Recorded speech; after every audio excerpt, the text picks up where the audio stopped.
Do we track what this card's going to track what's happening on the dark web if we request that or not about our accounts? Ooh. You can simply put your address in there, and then it asks you if you want to check another email address. Do your personal.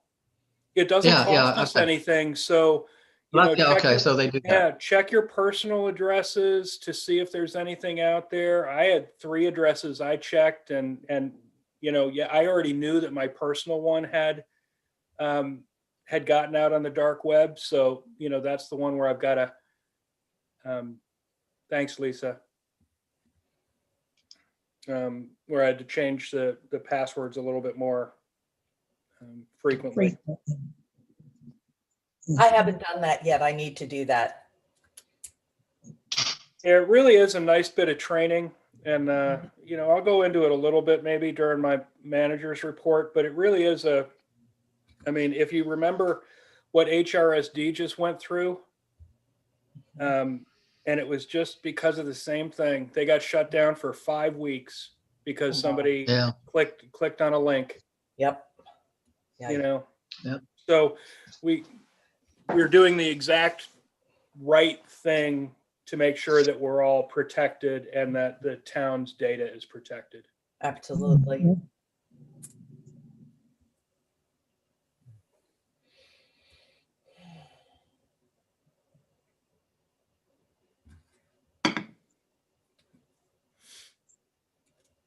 Thanks for doing the quiz, Mr. Mayor. You're number 6. Yeah. Oh, wow. That's the whole town staff as well, though. Yeah, we have anybody with an onancock.com email address. So we actually have 16. Oh, 16. Okay. I better get busy. All right. Yeah, it takes about 25 minutes, maybe. Oh, okay. Yeah, and it's and you can come back. You could stop it and come back. At any time. Mm-hmm. It's kind of interesting. They give you like 3 case studies about how people got burned by doing stuff. Yeah. All right. How many count? Do we have enough people for a? We still got 3 minutes. We're only missing Ray, I believe. Okay. Oh yeah, there's Maphis. All right. I see her down there. Okay. All right. Matt, I can't find your manager's report on this link. I mean, it's in the file I sent you that has the motions. To the bottom. It's the last 2 pages in that. Just keep scrolling down. I couldn't find it either for a minute. Yeah. Oh, I must not. I end with the financials. I don't. No, in today's email where I sent the motions and today. It's a new one that just came. It only came a couple hours ago. Yeah. Got it. I need to get it. Okay. All right, I'll go through it. I just wanted you to have it, and I'm gonna go through the exact same thing that I wrote to you in the meeting. So. Okay.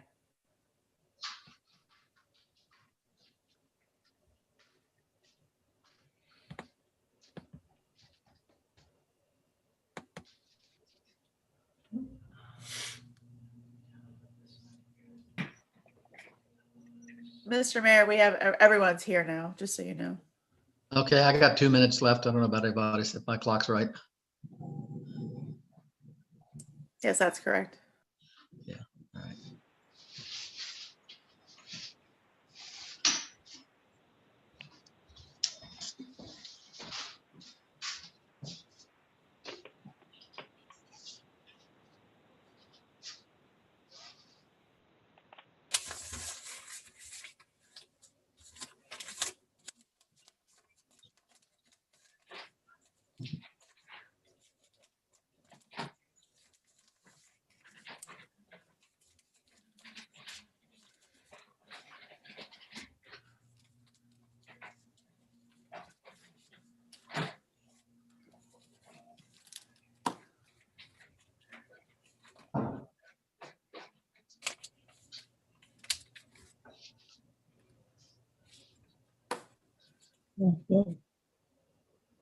All righty, I think we're close enough here. Okay, I'm going to call the February meeting of the Onancock Town Council to order. And Lisa, could you please do the roll? Mayor Foskey, Present? Councilmember Bloxham, Present. Councilmember Marino, Present. Councilmember Krause, Present. Councilmember Berger, Present. Councilmember Oswald, Present. Councilmember Gillespie. Present. All members are present and we have a quorum, sir. Thank you, Lisa. As the public may know, we are authorized to do these virtual meetings because of the COVID pandemic. There's, if anybody's interested about the authors, our state authorization to do this, they can give Matt a call at the town office. He can explain to them what legal reason we're doing this for. Yeah. Anyway, so Pledge of Allegiance. Start that. I pledge allegiance to the flag of the United States of America, for the republic for which it stands, one nation, under God, indivisible, with liberty and justice for all. Okay. All right. Consideration and approval of meeting minutes from the January 25th, 2021 Town Council meeting. Has everyone had a chance to review the minutes, and if any corrections? One little typographical error, which is on the 5th page of the packet, the top of the 4th page of the minutes, where it talks about Larry Fry indicating that sometimes he leaves his garage can out. My garbage can is a garage can, but I figured he meant garbage can. All right. Thank you. All right. Any other corrections or thing? Anybody? On page 3, second paragraph, Councilmember Marino asked why the town would be make parking without a permit, and Mr. Speck explained that the misdemeanor classification is dictated by state code. Is that dictated or permitted? It's dictated. So it means you have to do it. Well, whether we enforce it is when we enforce it, that's the penalty. That's right. And that's the difference between dictated and permitted. So if you say it's dictated, that means it has to be done. It is allowed I'm happy to change that. I'm happy to change that to permitted. Okay, permitted or allowed by. Thank you. You're welcome. And further down on that same page, Councilmember Oswald, I guess that's 1, 2, 3, 4, 5th paragraph. What do residents get for the $27? And I think it's the $30, not $27, that I was referring to. Okay. Okay, and that's all I have. Okay. Do we have, I'm sorry. There was one other thing. On page 4. I guess that's 1, 2. I guess that whole first thing is 1, 2, 3, 4. The 4th paragraph down, the last sentence, and it says that would help keep neighboring properties informed. My comment was we should keep neighboring properties informed,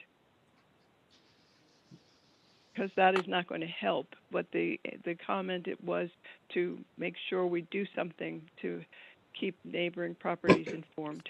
well, is the minutes reflect what was actually said or what you intended to say? No, I think the minutes are not exact quotes, Mr. Mayor. Many times I've read through and I know that it's not exact quotes. Okay. So I'd rather this be corrected to what we should, because that was my point of the conversation. All right. Okay. All right. Thank you. All right. Do we have a motion to accept the minutes as presented and as corrected? I move to So approve the moved, Mr. minutes with Mayor. the corrections. I Uh, second. it. I think Thelma got in there first. Okay. Go ahead. Yay. All approving it, say aye. Aye. Aye. Aye. Carries unanimously. All right. Public business. We have 6 items of public business here. The first one is going to be a report from the historic Onancock School, and I think Joni is on here somewhere. And I'm going to turn it over to her for her annual report.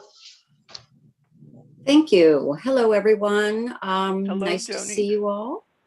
Good And evening. I didn't hear you, Mavis. I'm sorry, there's a I just delay. said good evening, just a Good salutation. evening. It must be the couple block difference that we are that's causing the delay. So it's nice to be here again this year. Our annual report I've sent to you in your with your package, the executive summary, which pretty much summarizes the whole year. There's no need for a 10-page report this year because we didn't do that much. Well, we did a lot, but it's compacted into a page and a half this year. So everything we do is guided by our strategic plan, which we started in 2018 and we'll complete at the end of the year.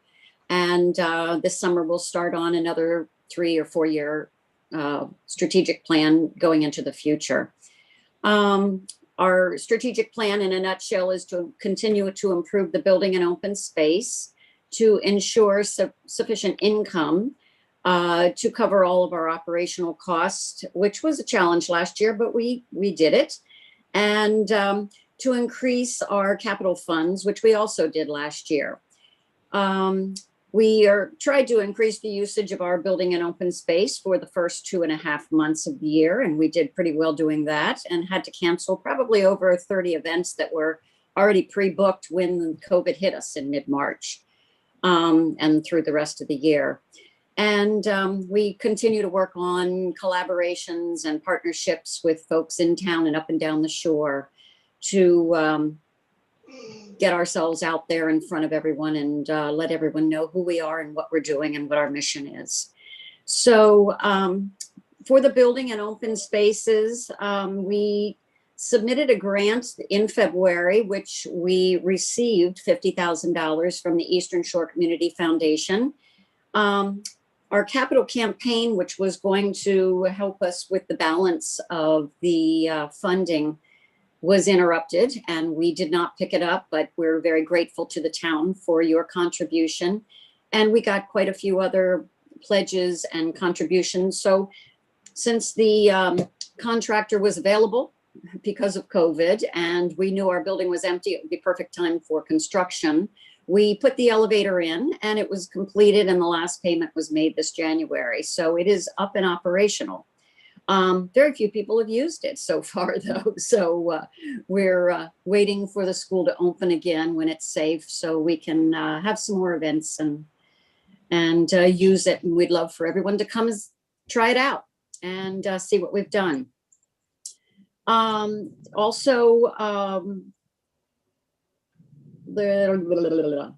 I lost my place because my light is low because I'm trying to keep a sleeping dog sleeping. We also had budgeted a lot for the home ec cottage to upgrade it because we plan to use it for a rental space and also to have art classes. We both eliminated that last year in April when we revisited our budget. We also took a lot of money out of our facilities improvements for roof and other improvements just because we didn't know where our money was going to be. After having budgeted over $20,000 for the two of those, we only spent just under $6,000 for the year. So we really kept it very tight last year, just doing some necessary painting and repairs. And I believe, as you all know, the roof was started in 2019, which I mentioned last year, and it was completed in January. We had gotten money from the United Way to finish adding some mulch to the swing set area, and we did that and put that down in May, I believe it was. And then in summer, we were approached by a private foundation about our playground improvement fund, and we were awarded $48,000 to build buy new improved playground equipment. It was ordered in September and it finally arrived the week after Christmas in January. So it's sitting in crates now, awaiting to be put together this year. So we're looking forward to that, which will happen in the spring when we build that. So altogether, financially, we did okay. We tightened our belt. We didn't spend a lot of money. We were very fortunate that only one of our tenants had to leave because of COVID and for financial reasons. But fortunately, we were able to get 2 new tenants. So we are at 100% capacity. All of our folks are in all of the studios and paying up on their rents and happy to be there. And I still have a waiting list, which is nice. So we're strong that way, and that really helps with our operating expenses. We did a little fundraising in the first 2.5 months with 3 different events, and made some money with special events, a little over 2,000 with one event alone, actually, that was of any significance.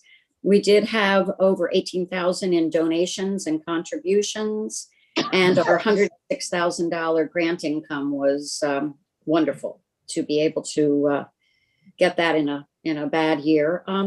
It was just a real blessing.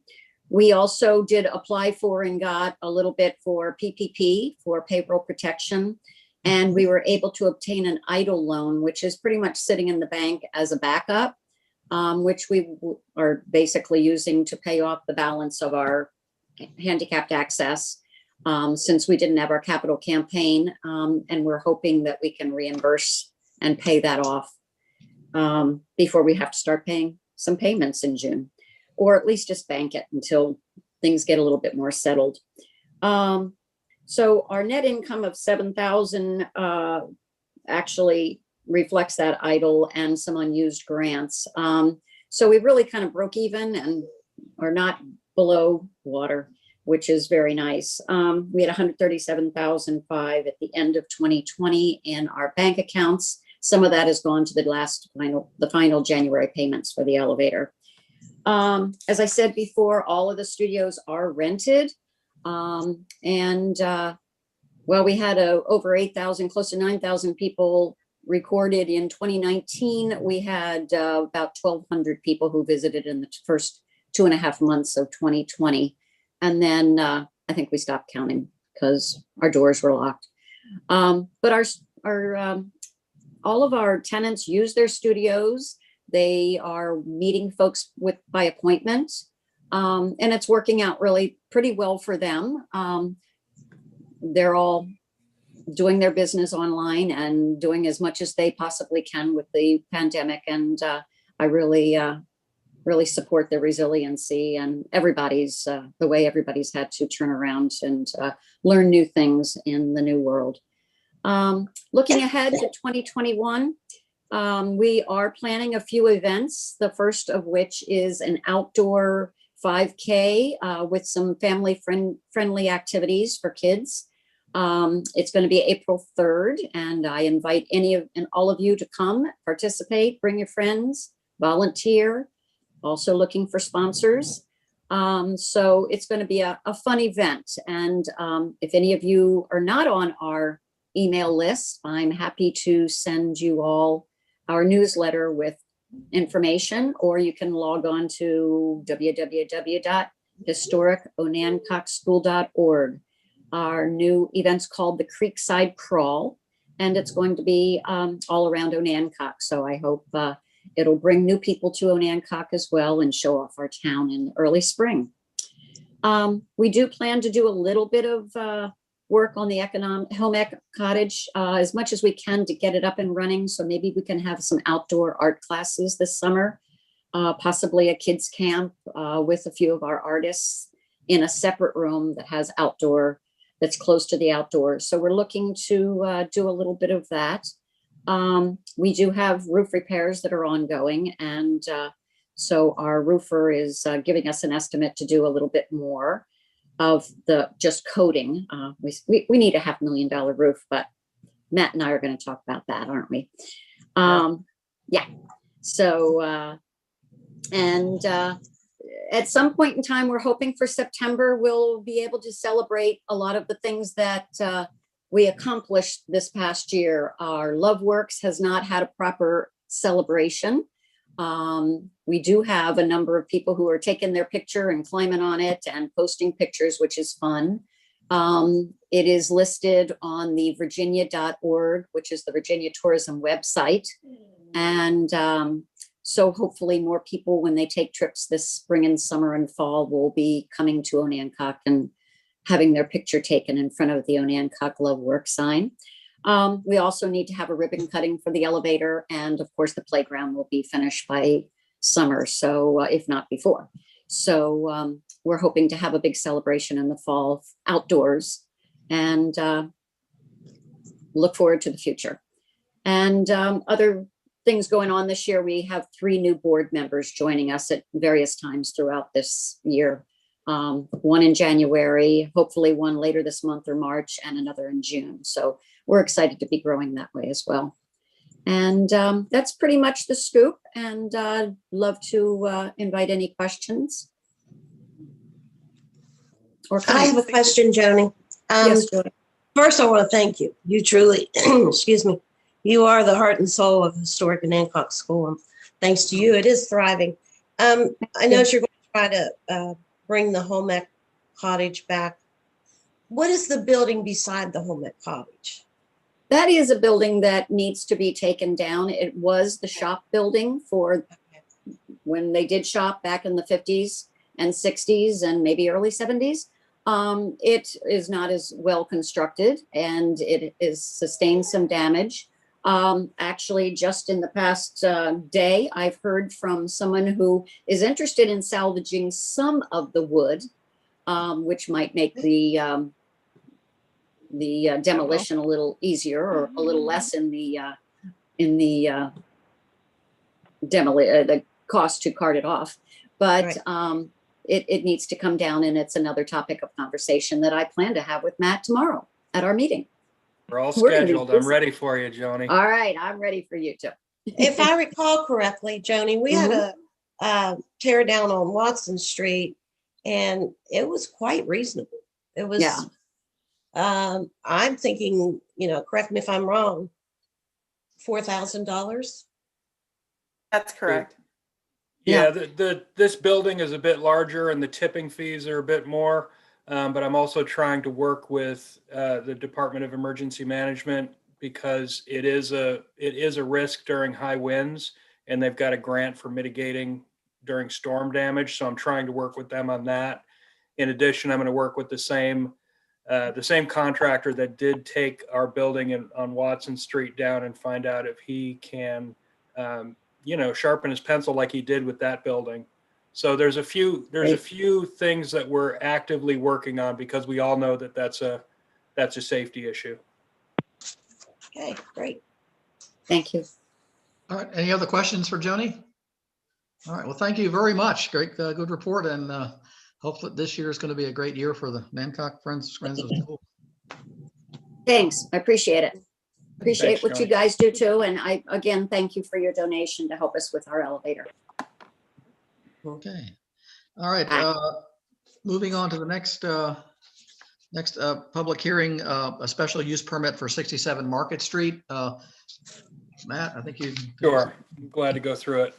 The Onancock Baptist Church has made an offer to purchase the building at 67 Market Street that currently houses the Eastern Shore Electronics. They made the offer basically the day that we met last month. So if that gives you any indication of when that transaction sort of took place, they came forward pretty much immediately and asked if they could apply for a special use permit, which would have the effect of removing this building from the rolls, the tax rolls in town, so that we all understand what the economic impact of that is. That building generates us about $550 a year in tax revenue. So it's not a huge moneymaker for the town. I spoke to the pastor and the elders at the church and basically wanted to find out from them what their intent was with the building. Their intent is to use the back third. If you can picture the building on the side, there are basically three doors. The building's cut into a thirds. Yes. The front is retail, the middle is office, and the back is more of an open area. that open area, the church intends to use that for their youth ministry. The middle area, they would probably use it for other ministry work. And then the front, they are very interested in renting that. So my concern was that that the special use permit would allow the building to transfer to a party that was going to leave it empty, which perpetuates the problem that we all know on Market Street, which is empty storefronts.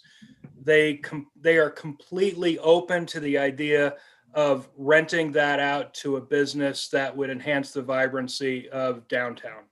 So there's no reason I can see not to issue the special use permit. We went forward to the Planning Commission, walked through everything.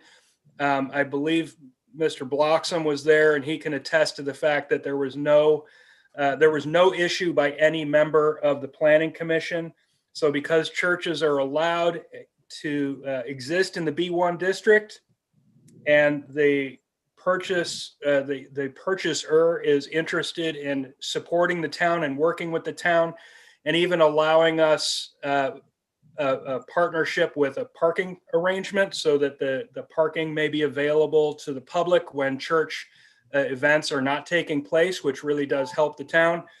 I don't see any reason not to recommend to council that you issue the special use permit 02:21 for 67 Market Street.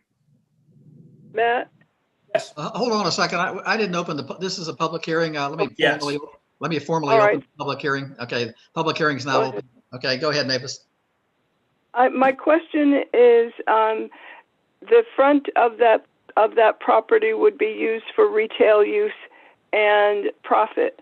Should that not be separated from the rest of it? If the other part of the buildings are going to be used for nonprofit, church-related activities, the front should be treated differently. Would the Hopkins store be treated similarly? Because they're a I don't know. nonprofit who owns that building, and Mallard sits in there and does profitable business. Yeah, oh, that's true. That's right. Oh, I didn't know that. Well, isn't that a decision made by the county?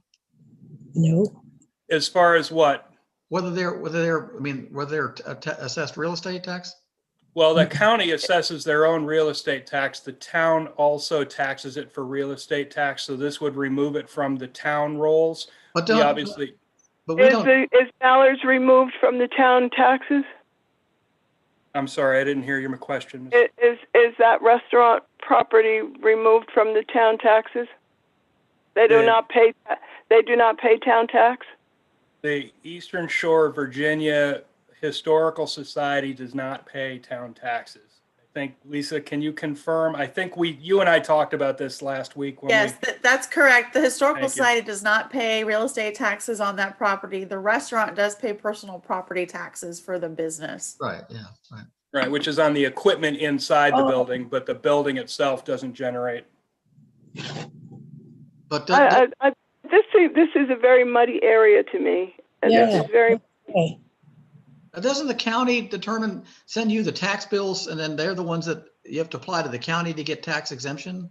Yes, but the town can make its own decision on whether to tax nonprofits. I can tell you when Matt and I looked at this last week, some nonprofits are not taxed in town, some are. But churches exemptions come.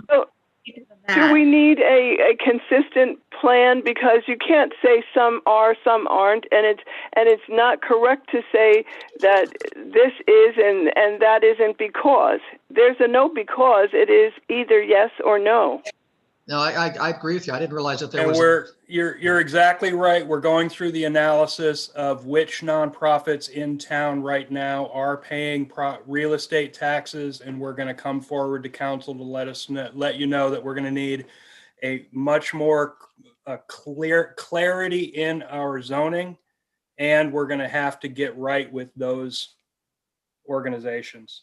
So then I don't feel that we have the wherewithal to pass this or to say yes or no to a special use permit when the whole thing is too muddy. Well, the churches are allowed in B1, so I'm not saying church. It's not a church.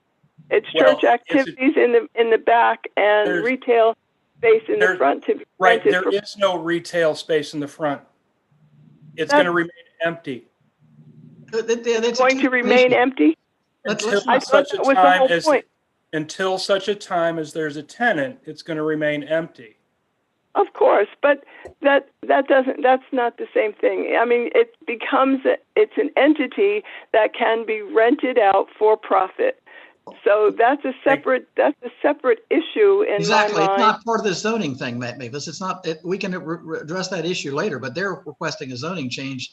Has Right. nothing to do with their tax exempt status on their Right. property. Let's Thank you. bring that up in a different discussion. Yeah. The I agree whole with you. they're asking for tax exempt No, for they're that not. whole property. Well, I mean, but we can, The zoning change would remove the building from the rolls. It doesn't speak to their personal property tax inside. Understand that, Matt. Okay. That's not what I'm talking about at all. well, Everybody, their personal property tax as a separate thing. I agree with you. We need a policy on them. I think if they use the building, we need to have a cohesive policy about all or not stuff. And does the county charge personal real estate tax on some things that we don't? Or do you know that answer to that question? We did look at some of the ones that we are not taxing, and the county's not taxing them either. But we haven't asked the county how they make that determination. Maybe I we do need to feel look that into that. churches are completely Yeah, different than we are. nonprofits, though, and those rules probably come down from the federal government, even that they're tax exempt. Yeah, I don't have any problem with the tax exempt parking lot. That's part of the church. I think if there's another discussion about them using it to make for not for profit. But Well, I think that's a I guess discussion. if they're looking, they only said that they would be interested in helping the town by considering renting the front. They're Right. not asking for any consideration for the front right now. They're just letting you know that they want to be good neighbors and they want to support the initiatives of the downtown. They're still. Matt, it sounds they would be removed from the tax rolls, Correct. for that entire property. That's what I'm objecting to, or not objecting to. I'm questioning whether we are using the same policy straight across the board, and that's all. And that's what we're investigating, and it's going to be on a future agenda. But the special use permit tonight only affects the zoning for that one building. Matt, could I ask one question? Of course. On page 1 of this document where it says suggested motion, Mr. Chairman, I move to approve the Yep. special use permit, develop a formal agreement in the parking Yeah. lot. Okay, but then it also says allow for town or Main Street support to help find a retail tenant for the front section of the building. And I think that speaks to what we have been sort of trying to understand here in this discussion in terms of the taxation and how that works. Would this particular retail tenant then be responsible for property and real estate tax? And I don't know that we can make that motion if we don't have an answer to that yet. I think you could redact that from the motion without any Okay. problem. Okay. This is further Can I say something? complicated by the fact that this is a single parcel of property. So it's taxed as a single parcel. And Correct. even though 1/3 of the building may be used to house a tenant, which would produce income, I don't know how legally you could split a single parcel into 3 taxable That's right. parcels. Legally, you can't do that. Okay. That's complicating. I do agree that we need a uniform policy on whether we do or don't tax nonprofit organizations for real estate, but I'm like Matt, I view that as a separate discussion. If any other Absolutely. church came to us and wanted to buy a building and use 2/3 of it for their ministry, I think the general consensus would be that we would be happy to make the zoning change. Planning Commission also had a good conversation around this and came to that conclusion. How is the building on Market Street that is now a church that was a Chandler furniture store at one point? Do you know what I'm talking about? I think it's across from, what is it, the convenience store. A Corner Mart? Yes, across from Corner Mart. That's now a church.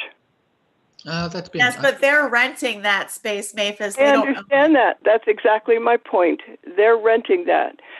Does the owner of that building pay tax as? it. Yes, yes, they Yes. do. Yes. Okay, because it's the flip flop of the same question. Well, a renter wouldn't be expected to pay any kind of real estate tax. Okay, so then the same thing with if you have the front of that building rented to someone, the responsibility for its taxes is going to go to the church, or should. Yeah, I mean, I think there's a. This is where I'm saying there's mud. Okay, I'm just saying the water is muddy, and you don't have a policy in place, and now you're asking to do something to make a special use permit of something you don't have any clarity on. I think there's I don't feel clarity. comfortable with. I think there's clarity with churches. I think there's two things here. You have nonprofits. You also have churches. I think they might be operating under somewhat separate rules. Okay, that they're the same. The Yeah, 501(c)(3) and as that. far as I know, that churches are somewhat different, and I'm sure all of our churches are tax exempt. I don't think we have an issue with churches. Yes. I think the issue is with other nonprofits like the Historical Society. So I think exactly. Section 38-150 of the town code exempts churches in the B1 district. That's right. Right. Period. I understand that. I know that. No, I don't think we have a problem. I think you're exactly right. I didn't realize that some nonprofits were getting tax exempt. Yeah, that's what one of the things that we discovered during our analysis of this, that we're going to come forward, and really get clarification and we'll correct. I don't think we have a clarification before we make any decision. I'm sorry. All right. Well, the difference between a nonprofit and a church is what the mayor just. Yeah. So I understand that. Okay. Well, let's. All right. Does any council comments about this? Any further comments? Okay. Any comments from the general public on this? Anybody want to ring in? All right. I'm going to close the public hearing. Do we have a recommendation from are we required to get a recommendation from the planning commission, or is this strictly up to the town council? The special use is up. It went through planning commission, but it's just up to town council to issue.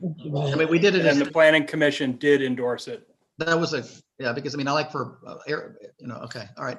So I have a question, Mr. Mayor. So this special use permit exempts the church from paying the taxes. Is that correct? Yes, it treats the building and the property as a church. And if they rent the front of the building, what then? What happens there? I believe that the business is going to get a business license and be subject to the current rules of the business license. That's right. As well as the property tax. And the business would pay the town tax, you're saying? No. I'm saying the business would pay the property tax, not the real estate tax, and they would be subject to whatever guidelines or requirements are for the business license. I'm a little unclear about what's property tax. Yeah. Personal property versus personal property tax. Yeah. Okay. Sorry. So Tools and machinery tax. Sorry, exactly. Tools and equipment. That's probably a better way to phrase it. Okay. Yeah, I mean, okay. I think there's any other questions? And if it is rented, of course, the person or whoever rents it is going to pay their rent to the church. Correct. All right. Do we have a motion to approve this special use permit? I will make that motion, given the fact, as I said, that this had quite a fulsome conversation in planning commission last week, and it did come out with the recommendation. So I will move, Mr. Mayor, that we approve the properly filed special use permit application, SUP 02:21, made by the Onancock Baptist Church with the following requests: that the Onancock Baptist Church considers a formal agreement with the town of Onancock to allow public parking during times when the church activities are not in session, and that Onancock Baptist Church makes reasonable attempts to secure a tenant for the storefront that would enhance the vibrancy of the Onancock downtown district. Wow. Okay. Any further discussion? You need a proper second, Mr. Mayor. Second. Yeah, sorry. Second. Do we have a second? I'll second that. Ray, second. All right. All right. Comment, discussion? I'm still a little unclear about the idea of having a for-profit business renting from a nonprofit, and thus being the nonprofit is collecting rent or some sort of payment, but they're not responsible for paying any real estate taxes for that for-profit business space. I guess I need help understanding that. It seems like we would be encouraging all churches to get into the real estate business and start renting properties. I don't think that that's a fair assumption and a blanket statement regarding churches following their mission. You know, this purchase was made so that the church could secure proper parking for their ministry. The building is part of that acquisition because it's one parcel. They're going to use the rear section of that for their youth ministry.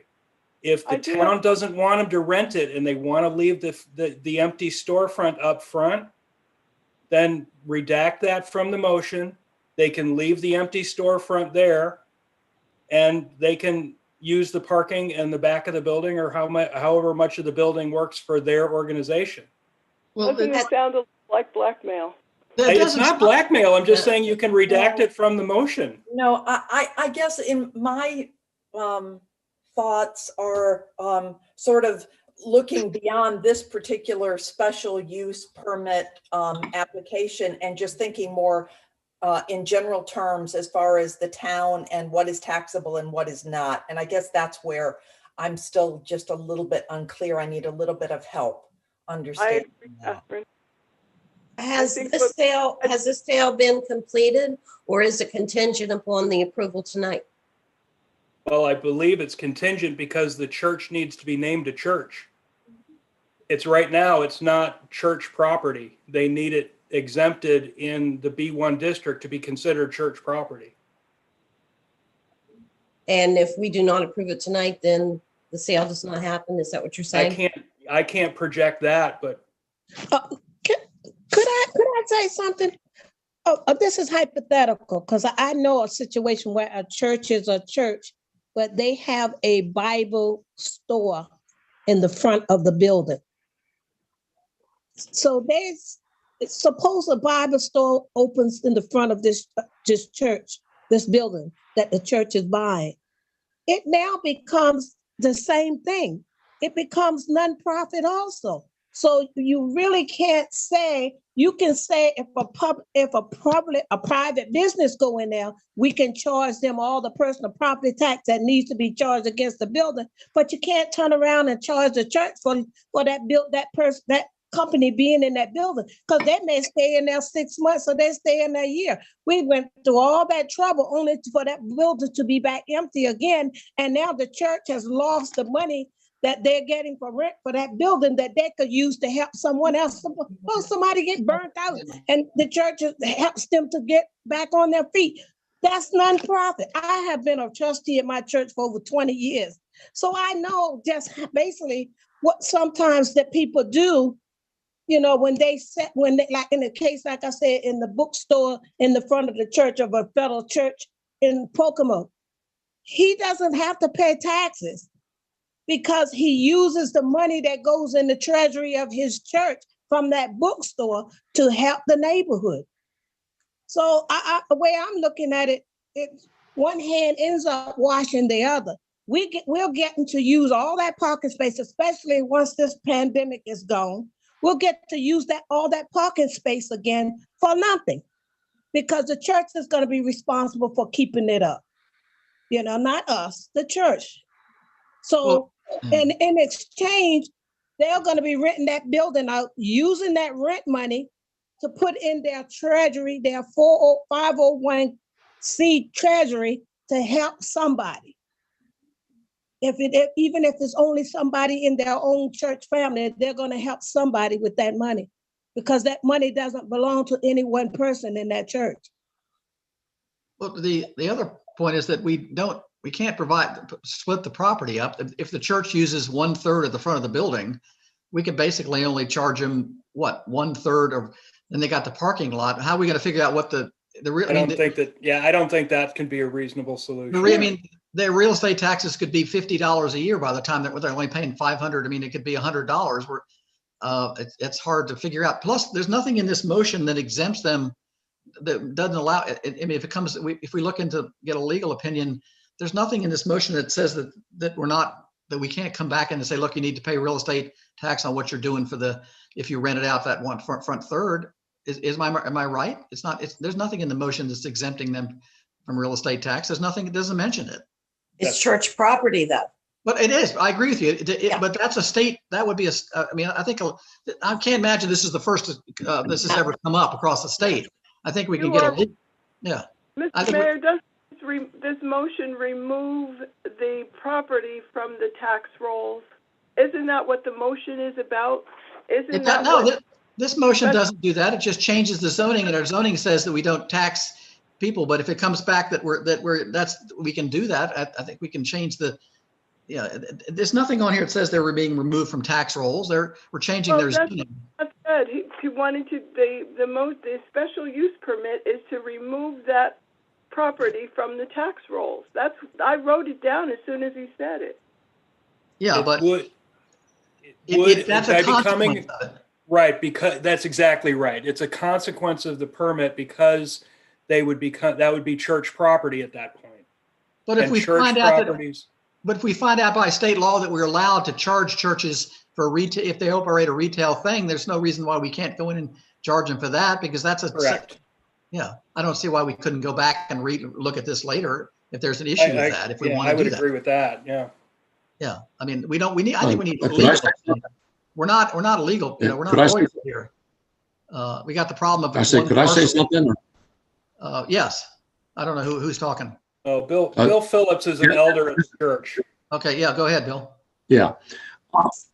We have property up on Fairground Road, and it's not used for ministry. So the county, we pay taxes to the county. So I would see no problem if you wanted to. I mean, we're not pursuing a tenant, but if the town had somebody that they wanted to, put in the front of that, we'd be agreeable to.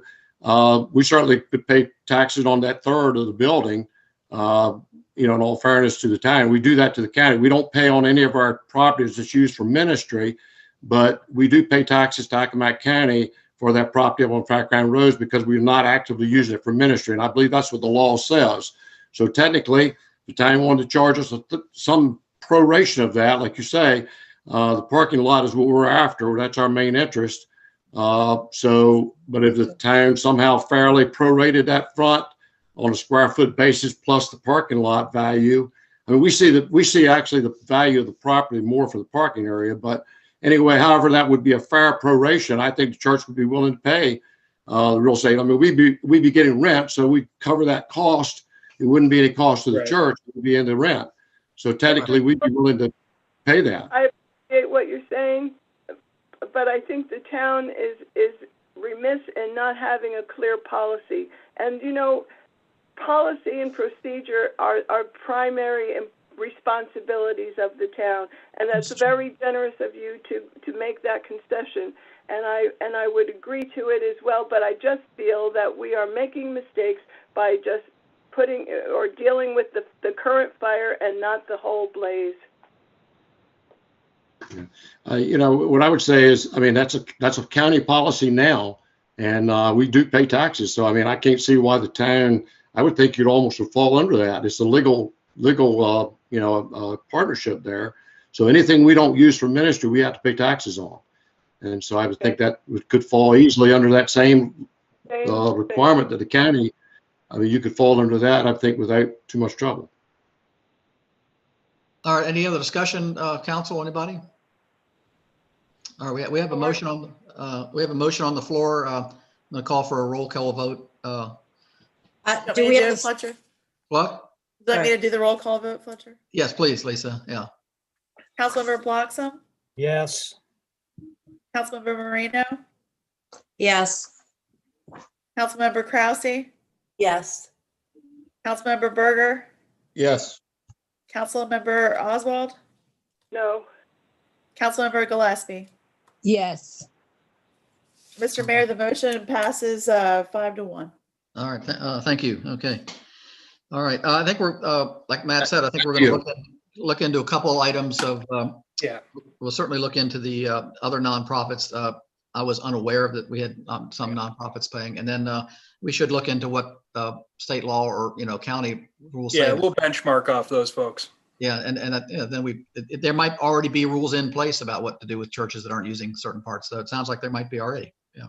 Mr. Mayor, it Yes. sounds like Mr. Phillips is already involved in that kind of use and payment of taxes already.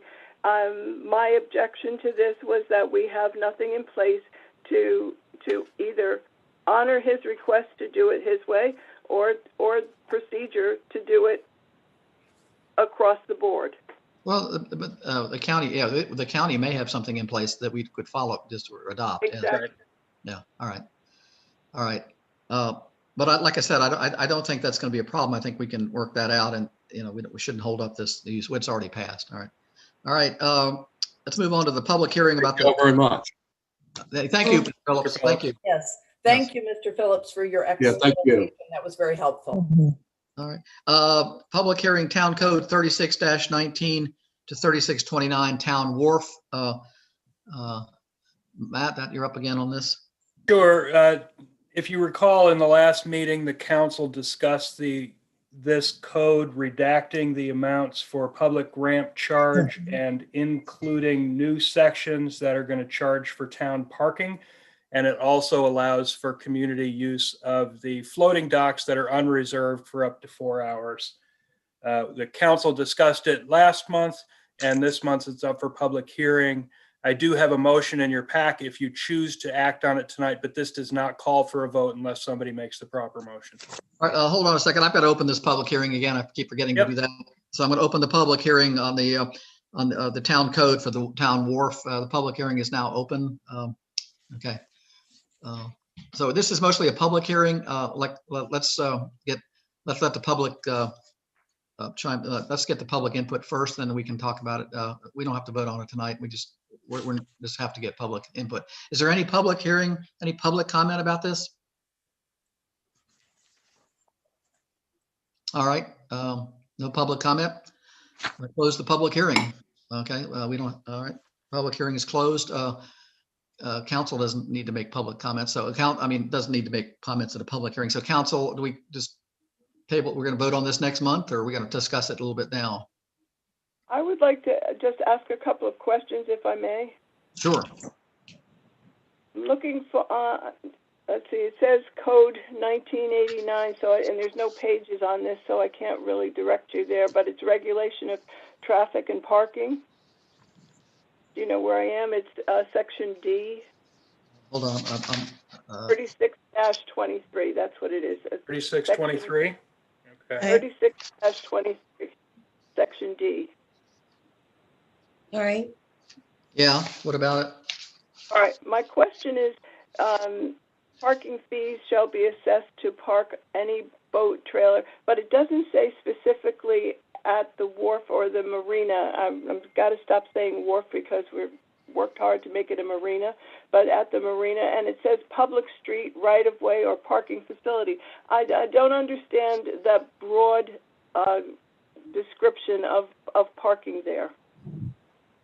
The purpose of that, just so you know, you're right. We could clarify that with an administrative action rather than in policy, because where we collect that, I mean, what if we change that? So we could easily just, the practice will be that when a boat launches at our new ramp, we're going to collect the parking fee at that point. The reason the spacing of it, where it says public street, right-of-way, parking facility, or any other space owned or operated by the town, the reason it's so broad is because it needs to be broad to capture, to make sure anybody who parks a trailer in the town has to pay for parking. Anywhere? So regardless of whether it's on a right-of-way, if it's in a parking lot, if it's in a, if it's on a side street. If it's on public property, you mean? That's right. Yeah, okay, thank you. So if on a street, somebody parks their trailer, and there's a $7 fee. If I they don't have a Accomack County decal, Yes. that's correct. So somebody pulls their boat into town and parks, they owe a fee? Yes, How do you enforce that? because they're going to put the boat in at the ramp. No, but if they're not, no, this is strictly to parking. No, this is to park a trailer. Oh, the empty trailer. Yes. Okay, thank you. I was confused there because it kept No. saying- This is, trust me, the county and we are going back and forth, and they've done, I have to say, Mike Mason and his team have done a lot of work researching this policy, because this is exactly the policy that they are implementing at each of the county-run boat ramps. So we are joining the county in how they are administering the use of ramps and parking space. So Okay, we're 'cause working it's through. called a boat trailer, but then it's beyond the marina area, and I just curious. I mean, you think they're just going to park a trailer on Market Street and walk away, and then you charge them $7? Is that right?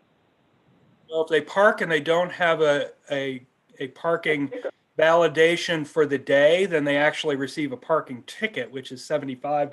So it's a lot cheaper to pay the $7 at the ramp when you launch your boat than it is to risk a parking ticket from the police. So when somebody comes to launch the boat, they're going to be told that there's a $7, there's no fee to launch the boat, correct? Correct. The fee That's to- absolutely correct. There's a Because we fee to can't do park that your because of trailer. our how we got the money. We're technically. Correct. Yes. So we're going to charge them to park, and they'll pay that fee, and where they park in the town is not really up. They can park anywhere in town. Okay. Yes, that's I'm- legally parking. Yes. I see that. So we do have people that launch their boat and then park up on Market Street when it gets real busy. So they do Sure park they up. do. Absolutely. Yeah. Right in front of Catherine's house. Yeah. So we're basically charging him. Yeah. Okay. All right. Yes, we're not charging for ramp use. We're charging for parking in the town. Right. Right. That's that. And that came out of some legal And issues. that's only for those who don't have an Accomack County decal. When will we receive these decals, Matt? The people who own a boat are going to receive that on or about when they get their May County personal property tax bill. If you have a boat registered and you pay personal property on it, you will get a trailer sticker. Yes, and we don't know whether it's a sticker, a decal, or a something. hanger. I don't know. That part of it is still, the administration in the county is still working hard to try to figure out how they, actually administer this.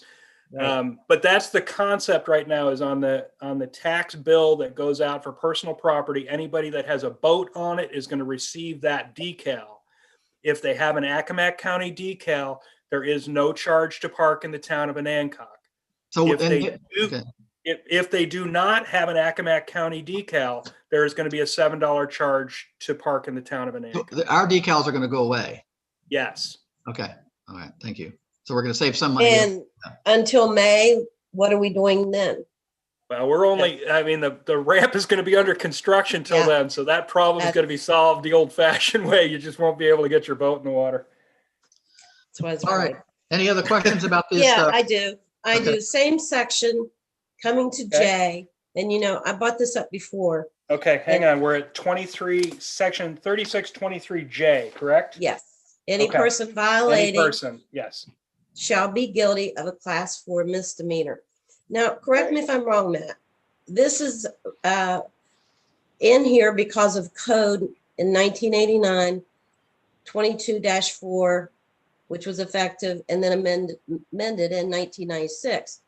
I could not find anywhere where Virginia considers parking a class 4 misdemeanor. So I researched it, and then, you have two things there. You have class 4 misdemeanor, which is a $250 fine, and then you have a $75 fine. So it's two separate things. What I found about class 4 misdemeanors is, first of all, you have a criminal record. And, that affects people's lives. And up to a $250 fine, no jail time, But what jumped out at me is traffic infractions are considered violations of public order and are not technically criminal offenses. Can't get the. I would have to go back to legal counsel on this. I mean, this came from the ordinance that was created. Mr. Bagwell, do you mind muting yourself? Or, Well, yeah, I know when I brought it up the first time, you said that it was Virginia law. it But is. Virginia is not cited here. Okay, well, Our the code former 1989, section 22-4 right. is state code. So I'm Ms. Marino, I'm happy to go back and redact this or correct it, but I can't change the fact that the county and the state promulgate what the infraction is actually consists of. I'm not a lawyer. I'm not going to pretend to play one. So I'm happy to go retain one and get the answer for you, or I'm happy to just. We're not going to vote on this tonight. Let's get an answer for this, and we'll bring it up at the next. We weren't scheduled to vote on this, correct?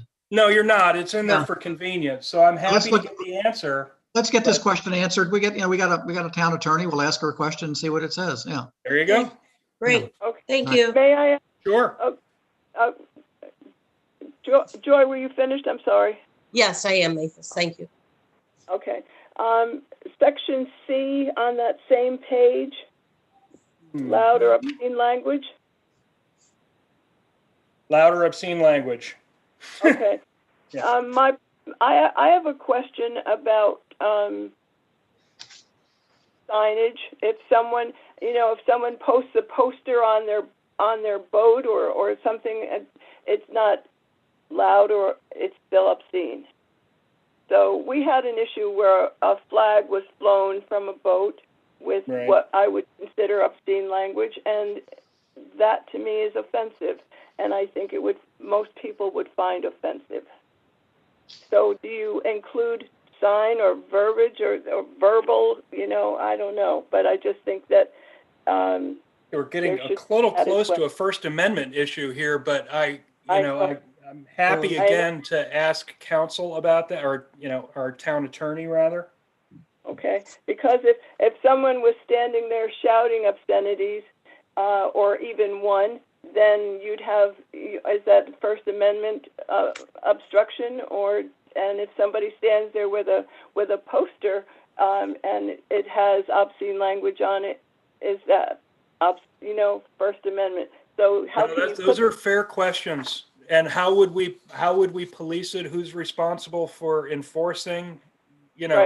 Those are all kinds of good questions. So if we put it in there, we got to be able to back it up.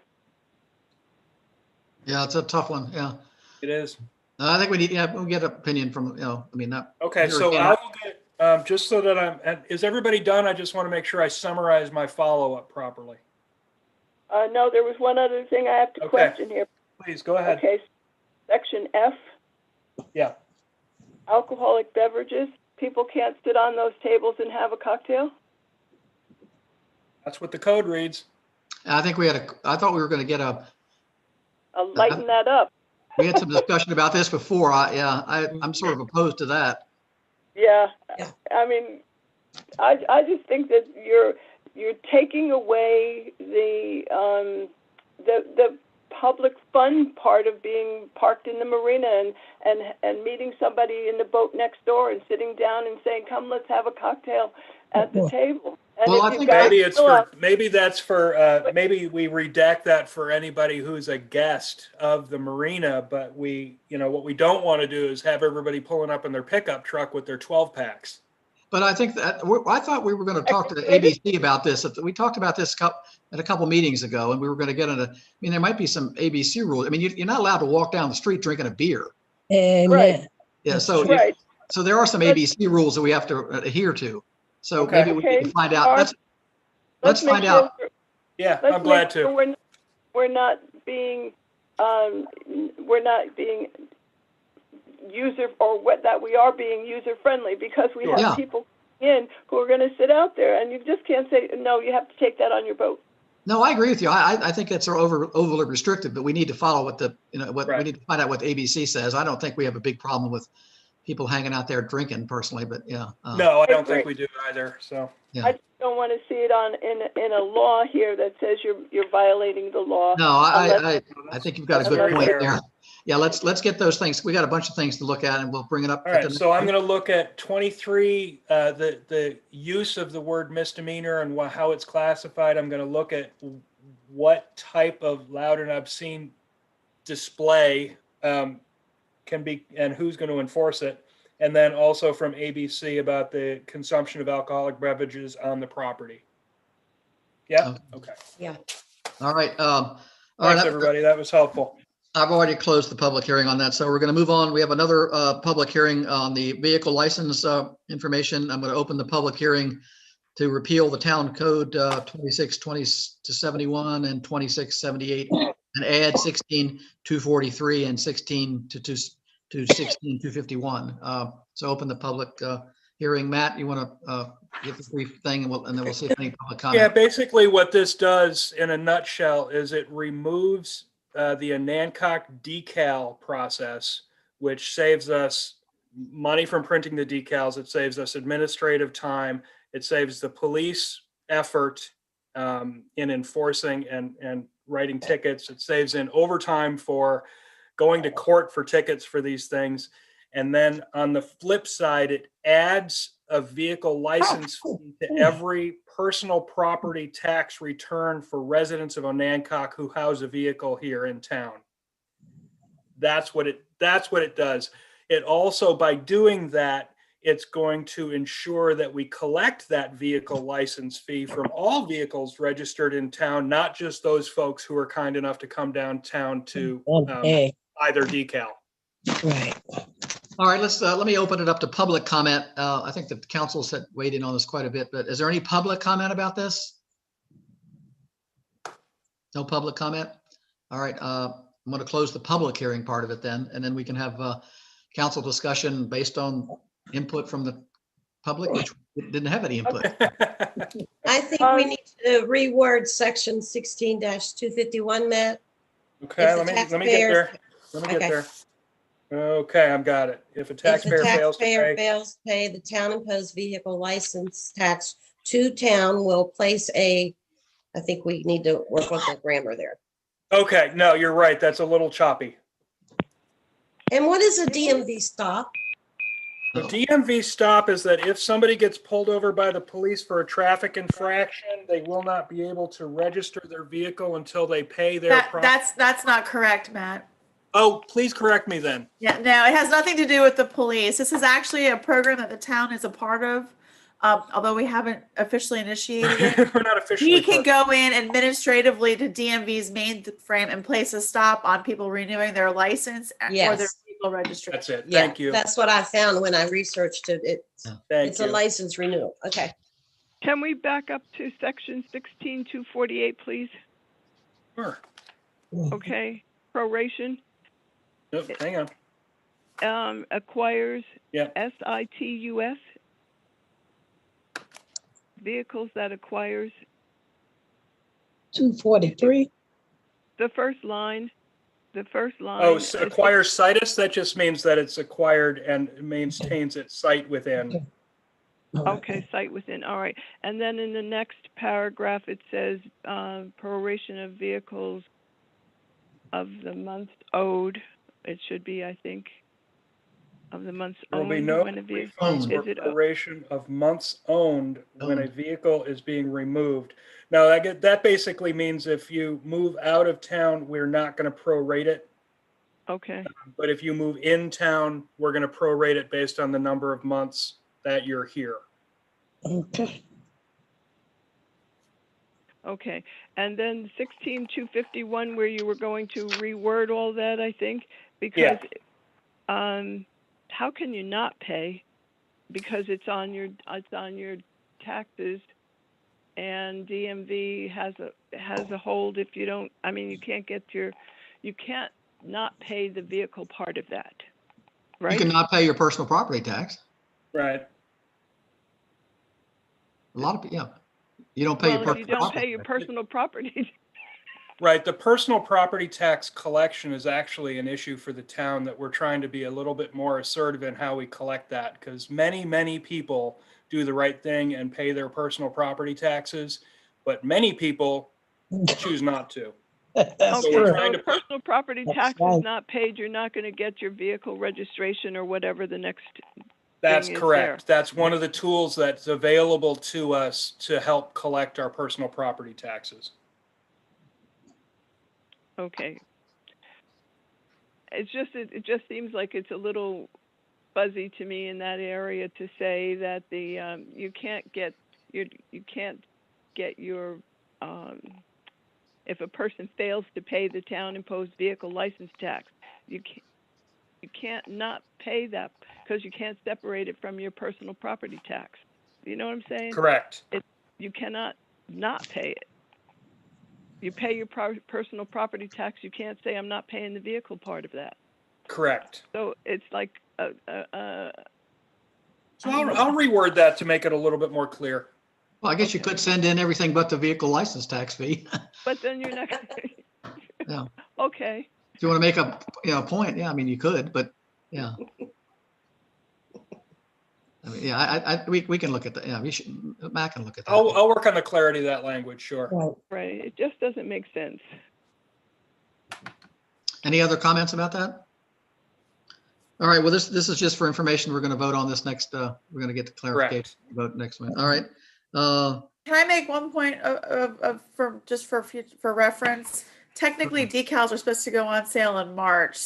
So Yeah. if we're not doing this, I'm a little concerned timing wise if you all don't vote on it tonight, although I know Matt wants to change some of the wording. Because they're due on vehicles by April 15th. That's But we're eliminating them. No. Well, we haven't voted to eliminate If that's them what yet. the intent is, then I just want to, if we're not, then I'm concerned about the time crunch was my only point of order. well. Anybody have a significant problem with this, with Matt's cleaning up of the language? I mean, I don't. I think it makes Me sense. either. Yeah, I have no Yeah, problem. just clean So it if you were to up vote and on it tonight and then I'll just present it as with the cleaned up language, I can do that electronically. Y'all can see it and then we can get it into the code. agree. All right. Well, that's fine. We have a motion to approve it then. We can do that. Is there a written motion? That is ordinance 2102. So there's a motion in your packet tonight that helps item 4D, Okay. and it's motion to approve ordinance 2102, the vehicle license fee. Somebody find that and read it out. Yeah, I've got it right here. Mr. Mayor, I move that we repeal sections 26-71 through 26-78 and add 16-243 through 16-251 as presented in ordinance 2102 as provided in the agenda in item 4D, subject to Matt circulating corrected language on the points we've just discussed. Second, Second it. Mavis, second. Did you get at least? All right. Any discussion? All in favor? Lisa, you want to read the roll? Lisa? Yes, sir. Yes, sir. Sorry. Councilmember Bloxham, Aye. Councilmember Marino, Aye. Councilmember Krause, Aye. Councilmember Berger, Aye. Councilmember Oswald, Aye. Councilmember Gillespie. Aye. Motion passes 6-0. Thank you. All right. Thanks, Lisa. That was a helpful reminder. I appreciate that. Thank you. Yeah, You're that helped. All right. Next public hearing is the town code 28-20 trash. Matt, you want to give a brief overview of that one? Sure. It is basically to require folks to put their trash can out no later than 24 hours before collection and to pull it back into their home no later than 24 hours after collection. There was some pushback in the council conversation last week or last month rather about the yard debris. So I've removed that completely from this ordinance. This Okay, cool. only pertains to No, you have it trash on here. cans. It's only related to trash cans, and the ordinance basically says you need to put put your trash can out no later than 24 hours in advance. You need to pull it back into your house. And then this is done there's a first time warning. And then after that, it's $15 per violation. And mainly the violation is going to be on a complaint basis because we don't have anybody driving through town looking for trash cans. Let me open this public hearing again. Open the public hearing concerning Town Code 28-20. Public hearing's now open. All right. Public comment on this one? Yes, this is John, go ahead. this is John Holdren. I want to speak in favor of this. I think when you leave your trash can out 24/7, all day long, all week long, it creates an eyesore. I think it just shows some disrespect to the community. And quite frankly, I think this ordinance is good because I suspect just issuing a warning would probably take care of the problem for those who violate it. And thank you for the public comment. Thank All right. Thank you, John. Any other public comment? All right, I'm going to close the public hearing then and move to council discussion. Any comment, council? No containers can be left on the street after Thursday noon. And you know, listen, many times people leave their trash can or they put it out and then go away. And I've moved my neighbors' trash cans back on their property when they're away or when somebody's not able to do it. I think this is a little overbearing. To put it in an ordinance that the penalty is $15 per occurrence, I think it's overbearing. And I think we all have good neighbors, and I think we need to be good neighbors, and we can handle this without this kind of overbearing $15 fine. It doesn't seem to work because people, it's not working now because a lot of people leave their trash cans out. I agree with John. I'm guilty of it myself sometimes, but and they shouldn't be sitting weeks at a time. I've seen some that stay out, the whole week. Yes. Well, maybe somebody's gone on vacation or something and put the can out before they left, and maybe they didn't have the forethought to ask a neighbor to push it back in. Maybe if we put something in our newsletter about please do this without taking this step, I think it would be a kinder, gentler way of doing this rather than saying if you don't do it in 24 hours, we're going to fine you. Other council comments? Well, I, for one, have neighbors who leave it out from one week to the other.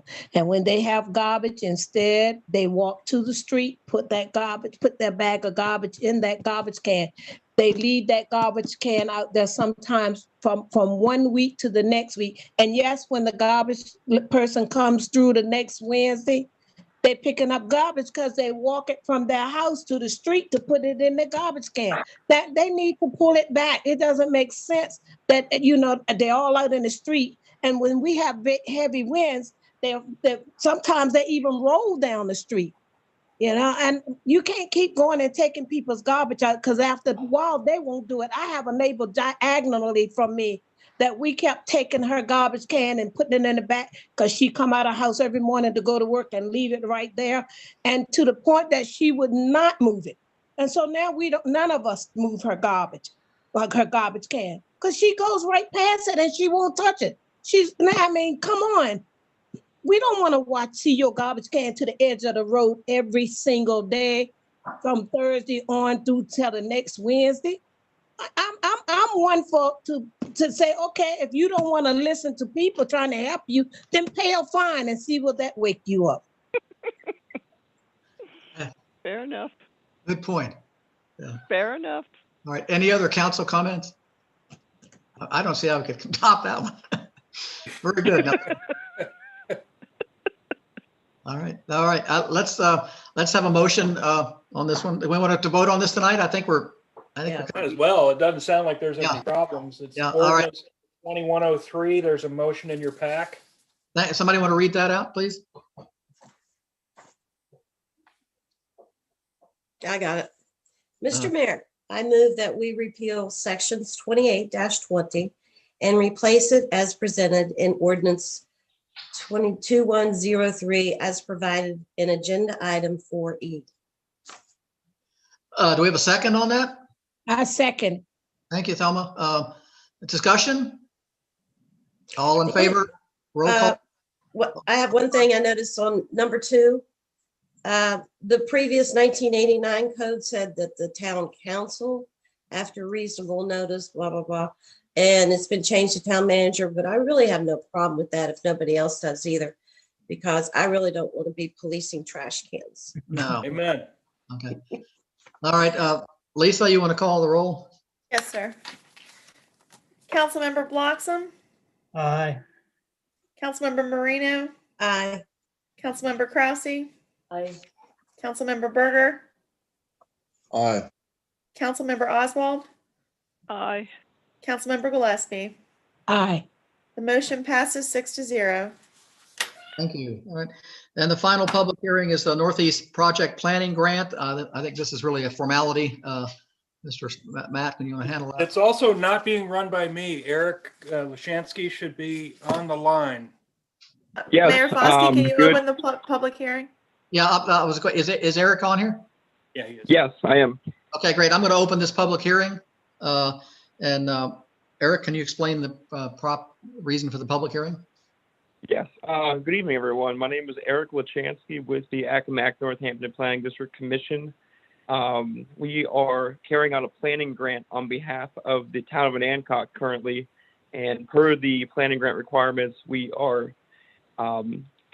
need to issue 2 public hearing notices. This is the first one that we were going to have to disclose information of funding available, requirements on benefits to low and moderate income person, eligible activities, and plans to minimize displacement and provide displacement assistance as necessary. So this is in preparatory for a larger community improvement grant through the Community Development Block Grant. So the national objective for Community Development Block Grant is to give maximum feasible priority to activities which will benefit low and moderate income families. Number 2 is the aid in prevention or elimination of slums and blight. And number 3 is activities may include community development needs that have particular urgency because existing conditions pose a serious and immediate threat to the community. That being said, there are different levels of funding associated with community improvement grants. For projects with 2 significant activities that I've listed there previously, community improvement grant funding is eligible for up to $1.25 million in assistance. For projects with at least 3 significant activities, that would be eligible for up for $1.4 million in assistance. Some things to keep in mind are that this is, like I said previously, this is here to benefit low and moderate income families. So the requirements on benefiting low and moderate income families, it's truly income based. It's if you have a housing need, it's based upon whether you own the house, whether you live in the house, and like I said previously, income based. Eligible activities within this community improvement grant, these include water, sewer, streets, drainage, housing, sidewalks, garbage, debris removal, street lighting, recreation, police protection, fire protection. So like I said, I am working with a lot of you that are on this call right now to work on this planning grant for the Northeast neighborhood of Onancock. The neighborhood is located right off of Market Street, up Boundary Avenue, and up Pine Street as well.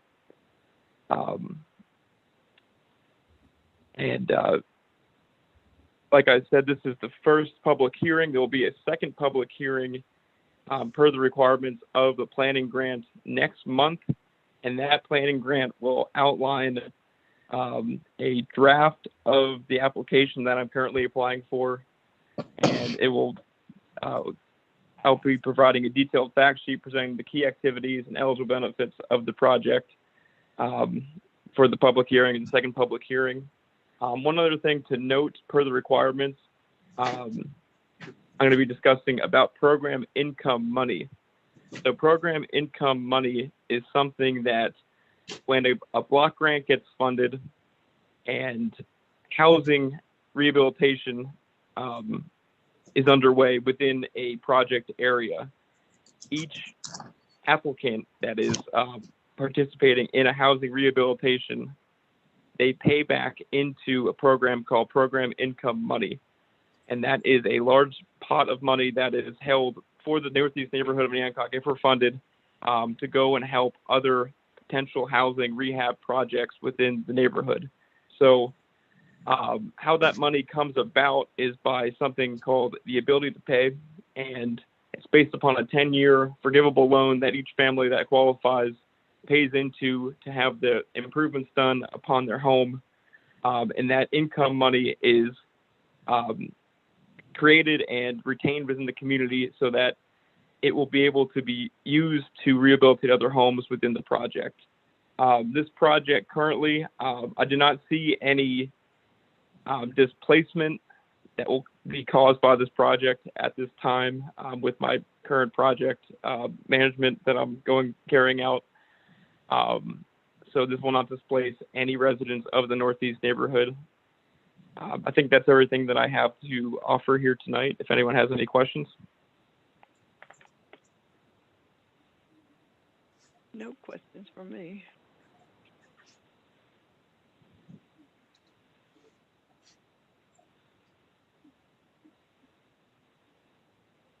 All right, thank you very much. And I will be presenting a more detailed plan at the next meeting with the second public hearing.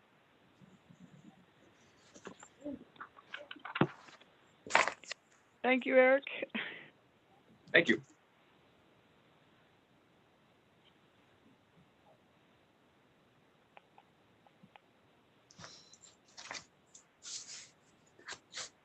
He's I mute. believe you're muted. You're mute.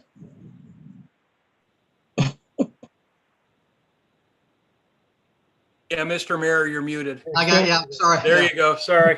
Thank you, Eric, if you didn't hear me. Appreciate your input. I'm going to close the public hearing. And we'll move on to item 5, council discussion of the 2022 town budget. Matt? Yep. I've got the presentation. Lisa, you have to enable me for screen sharing or not. Okay, let me see. Let me see what I Okay, can do. that's fine. Take your time. I think there's a way for you to request Let me try. screen share. Hold on, let me see. Multiple advanced. Let me see. Only host. All right, I'm allowing everyone to share. So Matt, All right, well, I this think could you get should be good to interesting. go. Okay. Nobody else share though. That's right.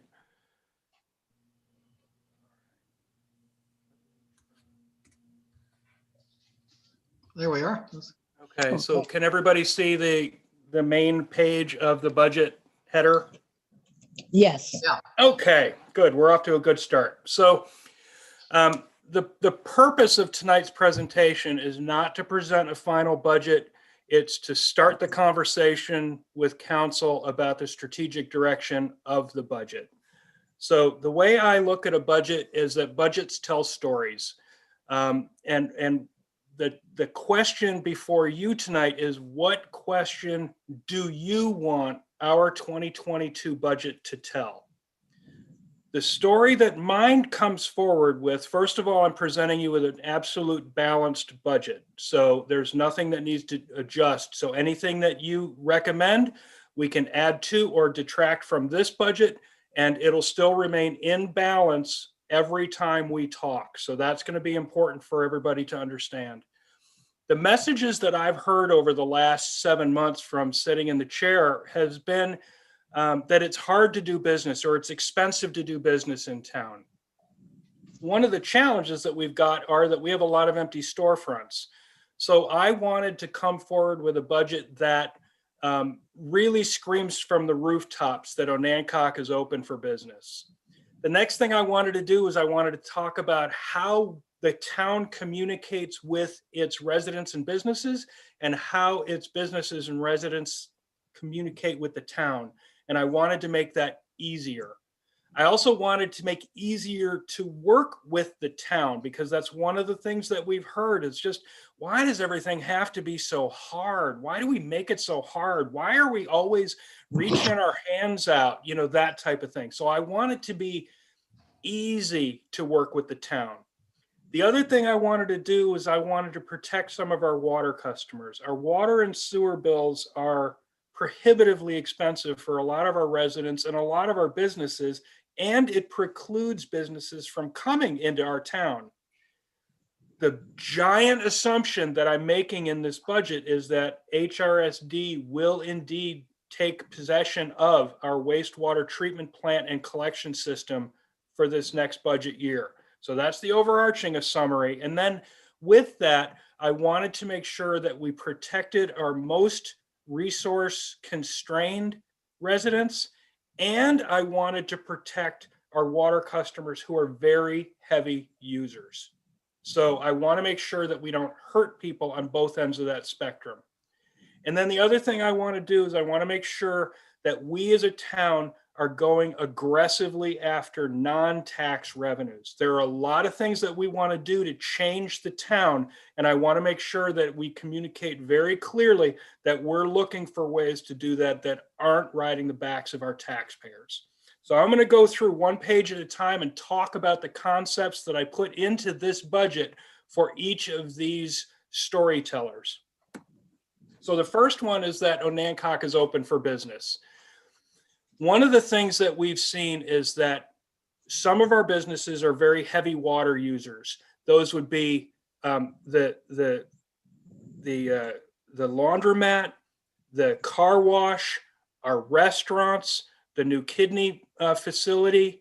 All of those businesses are heavy water users, and it's a huge expense for them. So I wanted to make sure that we had a budget in place that doesn't penalize you for using a lot of water, if that's the nature of your business. If you just are at a point where you don't conserve, there's a difference between conservation and having it as a core business use. So that's the kind of business I wanted to help. The other thing I wanted to do, and this is a big change for us, is I wanted to remove the gross receipts requirement in our business license. Currently, our business license says you have to pay a certain percentage of your gross revenue in order to do business in the town of Onancock. I think that that's precluding companies and businesses from coming to our community, and it also puts a sour taste in the mouth of the businesses who are here. So my budget that I'm presenting is balanced, and it does not include a gross receipts portion for the business license. The other thing I wanted to do was I wanted to talk pretty clearly about the partnership between Main Street and the town. Main Street Initiative is going to be able to do things for the town that the town could never, ever do.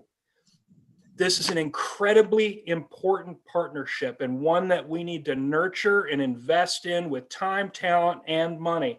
So this budget does that. It continues our investment with Main Street, our partnership financially, but it also, really prompts me as the leader of the town's managers to partner with Main Street to make sure that their strategic plan is realized as well as ours, because they can do things that we simply can't, and vice versa. So that partnership is critically important for businesses in town. The next thing was to communicate with the town. We have a monthly newsletter that's going to be more, I'll say, ritually released. That newsletter is going to have good news and notices, like when's the next thing, when's the next council meeting, what are they going to be talking about? It's going to be asking for public participation in conversations that we want to have broader than just the people who receive our emails.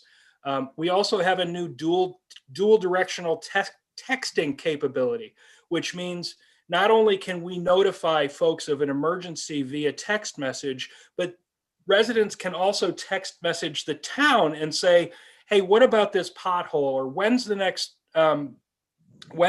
council meeting? Or what are we doing about the fire hydrant on the corner of such and such? All of those questions then get either an automatic response because it uses smart technology, so it can answer the question, or it comes to somebody in the office and then we can direct it directly to the person who's responsible for that. So we want to make sure that any way that somebody wants to receive communication from the town, that we're doing it. And this budget includes those communication models. The other thing it includes is our town code being put online. That was a big deal for us as a town, being able to put all of our code in a searchable, sortable way online so it's available for everybody. One resource consistent for everybody. It's on our website now. It's under Code of Ordinances. I think it's a great resource, and one that I hope our residents and our council is going to use for a long time. But that's a big part of our communication, to make sure everybody's working from the same code book. The next is a robust advertising and brand campaign awareness. We're doing a lot of that through the wharf because we want people and transient boaters to come in, but that's also going to be brand awareness for the rest of the town. So you'll see in these next few months that we're not only are going to be in spin sheets and prop talk like we always are, but we're also going to be in Virginia Living. We're also going to be a weekend destination in the Chesapeake Bay magazine, and we're going to have a big highlighted feature in the month of August. So they start their campaign in April. So we're really working to get that type of awareness for our town, and that is part of this budget that's balanced and being presented to you. So a robust advertising campaign that not only talks about the wharf and marina, but also talks about the walkability and the charming nature of our town. The next is easy to work with. We need to be able to have a top tier online payment solution that accepts all payments, not just water bills and sewer bills, but we also want to have taxes and fees and zoning applications and all of those to be able to be received online if people choose to use that. So we started our implementation literally today with an organization called Invoice Cloud. Invoice Cloud integrates with our tax and utility billing software and our general ledger. So everything ties itself together. You're going to see a really world-class experience as far as the online payment feature, and the town has absorbed the cost of paying with a credit card. I'm a firm believer that regardless of how you choose to pay, it shouldn't cost you more money. If I pay with cash or at credit at Walmart, it costs the same thing, and it should be the same thing here in town. It's a cost of doing business that's been rolled in. An advanced electronic billing system, that means if you choose, and we would like to promote people receiving their bills from us electronically, so we don't kill the trees and pay for postage and pay for envelopes and pay for the time of somebody to prepare all of that. We have an advanced electronic billing system that's part of this new system, and that's included in the budget. We also want to change the leak policy. When people have a water leak, we don't need to cripple them financially. It just seems wrong to me to capitalize on somebody's tragedy. So you'll remember a couple of months ago, we put forward a policy that changes the rates assigned when it's an obvious leak. That's something that has been included in this policy, and we're going to work through, and obviously we'll be bringing that to council for a formal vote down the road, but I wanted to get it included in the budget cycle, and it is included in this budget conversation here. So we don't want to capitalize on somebody that's having a really bad day with a water leak. The next thing is we want to protect our water customers. This one, I do have to say that the water budget for this one was a very intricate process. What I did was I took every bill for every customer for 2019 and 2020, because they were volume differences between the 2 years because people were home with COVID and they had different usage. So I took 2019 and 2020, every bill, every customer, and created new tiers. I worked with HRSD, and this is a big assumption that we need to hear clearly right now. The assumption is that HRSD will align their tier billing with our tier billing. I've spoken to their billing department. I've spoken to their chief operating officer, and I've spoken to their executive director, and all of them say that they've done it for other organizations and other communities they've gone into. This is not a big ask. We're not asking for a change in rates. We are going to pay the community rate, but it's going to be adjusted to a different tier. That tier is what I used. So I went through every customer, every bill for 2 years, created the tier system so that we could have a reduction for our minimum, a reduction for our heavy users, and still maintain a balanced budget given what I'm calling the post-HRSD environment. So that was a really intricate budget process, but it does balance, and you have to keep in mind, we have a general operations or a government operations budget, and we have a business unit operation. That separate business is our water department. It used to be our water and sewer department. So you're going to see those two funds are always in balance, and they balance independently. So the water department with these new tiers balances under its own with the post-HRSD staffing and pricing. Okay? That was a lot, I'm sorry, but that was a really detailed budget to go through and put together. Non-tax revenue, just like I did for the first 7 months, I am shameless about going after non-tax revenue for funds that can add to and further our comprehensive and strategic plan. That's what I'm looking for. So what we're doing is Planning Commission has got the goals and action items that we're putting together that council is going to approve the comprehensive plan for the Planning Commission prior to or right along the same time as this budget gets approved, so that we can direct the non-tax revenue toward those specific comprehensive and strategic plans. So we want to make sure that when we go after non-tax revenue or grants, the grants are going to be used for things that you folks have looked at and agreed to and know the priority of it. So that's what that non-tax revenue, we're going for grants that agree with the comprehensive plan that you've already looked at and you agree with the action items and the goals. So that's what's going forward in this budget. Whew. All right. So the key points in here are there's no increase in real or property tax rates, period. No increase in rates. We're going to add the vehicle decal fee or the vehicle license fee to the personal property tax bill. We've already talked about that. We're going to adjust the garbage rates to cover the direct costs. Let me say this, the total minimum bill, including garbage, is going to be less than the total minimum bill currently. So yes, we're going to be increasing the cost of garbage, but we're increasing the cost of garbage so that our garbage revenue is close to our garbage contract or collection expense. Our garbage contract with Davis is roughly $100,000. That's what they charge us every year to pick up our trash. We wanted to raise revenue so that our garbage fees covered our garbage contract. So we adjusted that, but at the same time, we need to know that our water, sewer, and trash is still going to be less than it is currently. That's important to know. We adjusted the water rates to reduce low and high cost water users. I talked about that already.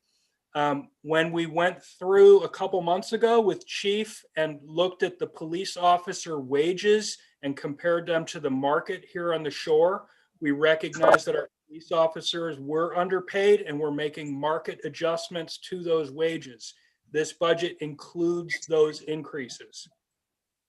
the online payment option that interfaces with our billing fees, and we absorb the credit card fees as a cost of doing business. We talked about that a moment ago. That's included in this budget.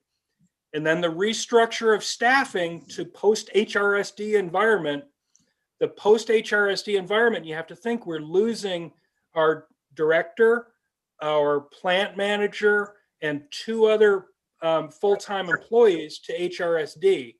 We're keeping the street, the building and roads, we're keeping the water department, and we're keeping care of our parks and landscaping. So that's the staffing that I'm talking about with post-HRSD environment. You're going to hear me refer to it as DPW, or Department of Public Works. Department of Public Works includes building and roads, it includes water, and it includes parks and landscaping. That's what that includes, just so you know. And that restructuring is part of this budget. So here are the water, sewer, and garbage bills that we would have under this budget. Our current minimum is $111.87.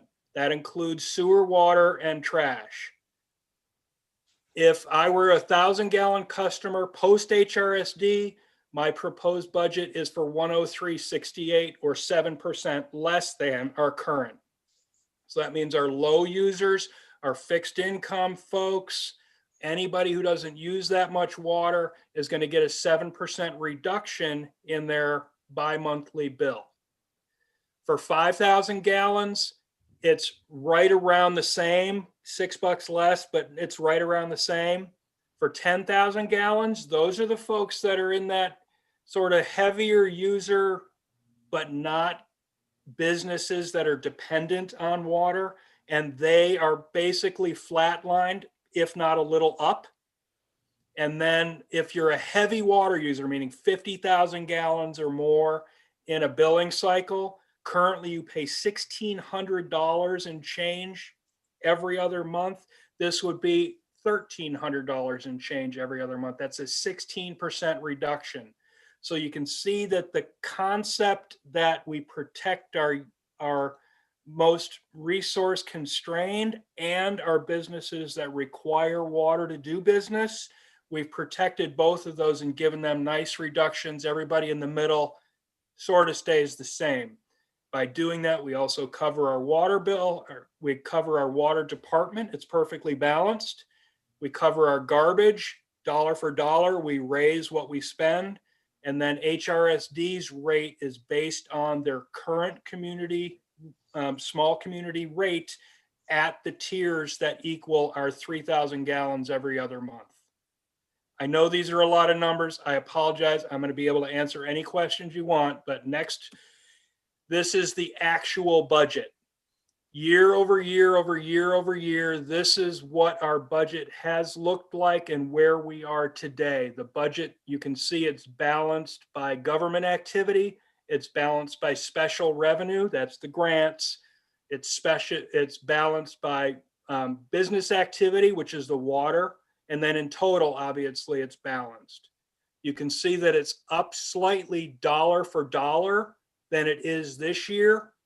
But it's offset by the post-HRSD business transition from sewer, water, trash over to just water down in this business activity. So all in all, our budget goes down by about $800,000, but about $900,000 of that was from reduction in the sewer and wastewater plant.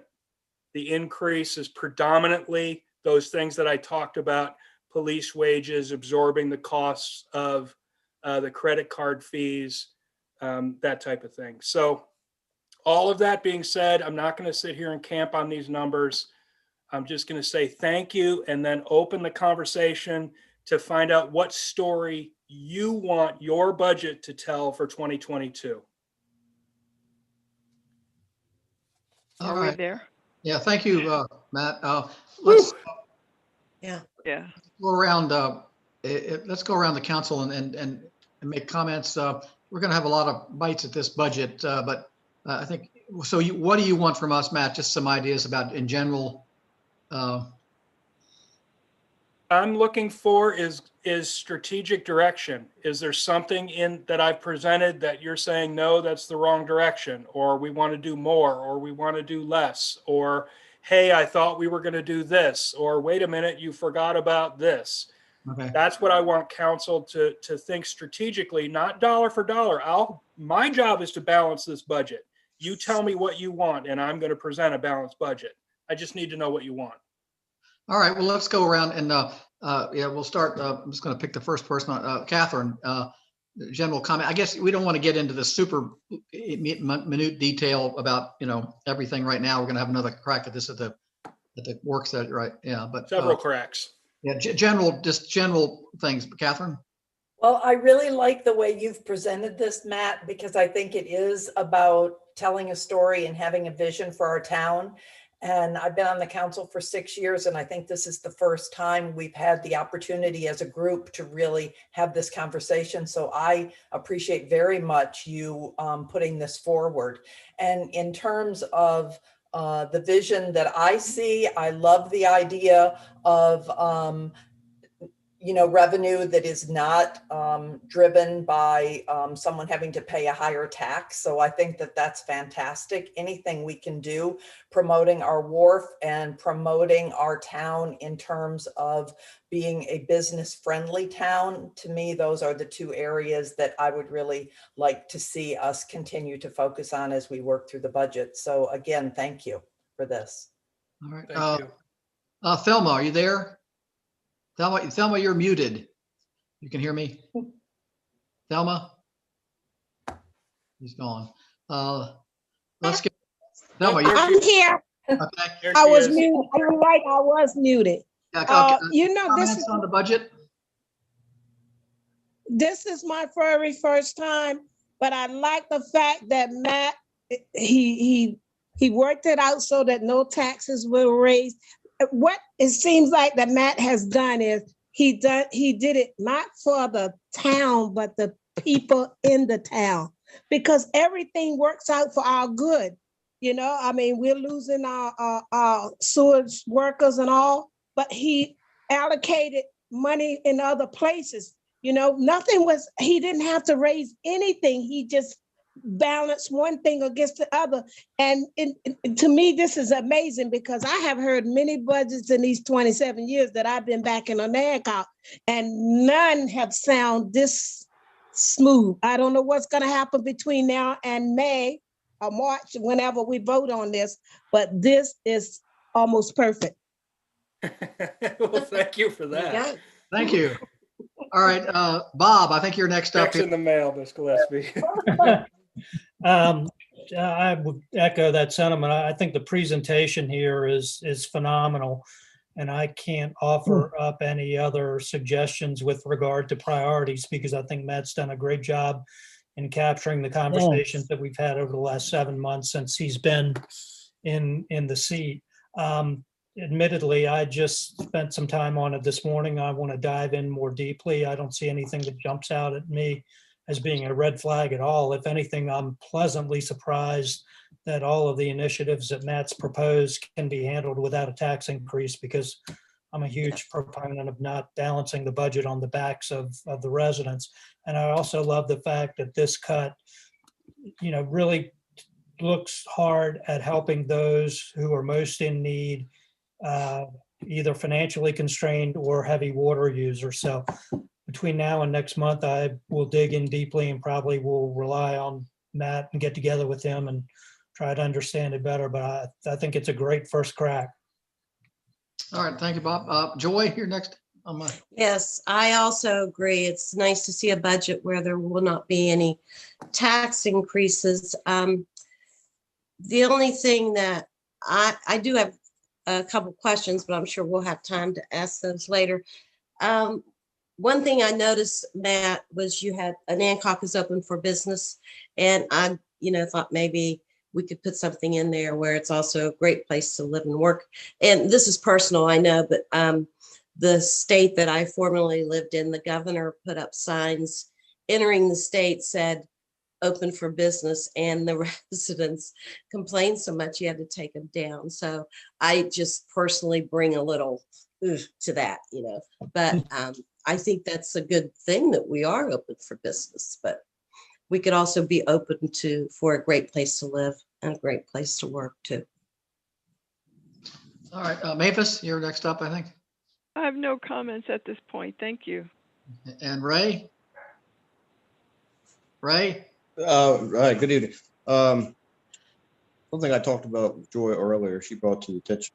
It might help with analyzing the budget if there's a possible way to see if individual items went up or down compared to last year. Oh, sure. No, the year over year and all of that is going to be part of the workshop presentation. This is just a strategic overview. Okay. Yeah, I think it looks good. Yeah. All right. Yeah. And my comments, I mean, I've been upset with the business license tax for years. I think it's been I can't tell you how many people I've talked to that said, oh, I'm not going to put a business in Onancock because their taxes are too high. And as a business owner, I didn't feel like I had to really try to take eliminate, but now that I'm retired, business license tax is going away. So hopefully that's Thank you. And the credit card fee, I agree strongly with that. I think, that's just part of doing business. I think that's an overdue thing as well. And I think the water restructuring is great. No tax increases are great. I think that's, we're on the right track. I'm sure people have individual, line item questions about a lot of stuff, but we can get into that later. Yeah. So I think fantastic, Matt. Great job. I think we're way ahead of the game here in February, starting the budget. So it's going to be maybe a much more easier plan. All right. So I think we're finished up with that. You finished anything else on the budget? No, I'm all done. Can you get rid of that? Yeah, there you are. Thank you. You read my mind. Public comment. Is there any public comment from the public there? Anybody want to make a comment? Yeah, this is Hayden Rochester. Okay, Hayden, go ahead. Thank you. I just wanted to say that this is my traditional time of the year to come in and say that I hope that somewhere in this budget, which I looked at all those numbers and my eyes glazed over, so I gave up, there is still going to be a contribution toward the Orchestra of the Eastern Shore that will be matched by the Virginia Commission for the Arts. That has been great support. We've appreciated it over the years, and certainly this year has been very difficult. So we're hoping that by maybe the fall we can get going again, and that would be a great help. So I hope that's in there somewhere. And I saw Matt nodding that maybe it is. So that's good. Thank you very much. That's all of my comment. Thanks. Thank you, Hayden. Any other comment from the public? All right, I'm going to close public comment. Moving on to committee reports. HRSD, Bob? Matt's got that covered in his town manager report, so I'll defer to him. Okay. Waterfront, Bob? Did not meet this month. Okay. Planning Commission? Planning Commission did meet. We discussed obviously the special use permit that we voted on earlier tonight. We set a timeline, thanks to Matt's general prodding, for completion of the comprehensive plan by early this summer, which means that the Planning Commission has an awful lot of work to do between now and then. But I believe we're committed to that timeline. And we discussed the addition of 2 new members, one of whom joined us. And Matt, you're going to have to help me with Brent's last name, because I was in a position to write it down when we talked last week. But yeah. Hold on. I have to get this. I have to get the spelling of it. I'm sorry.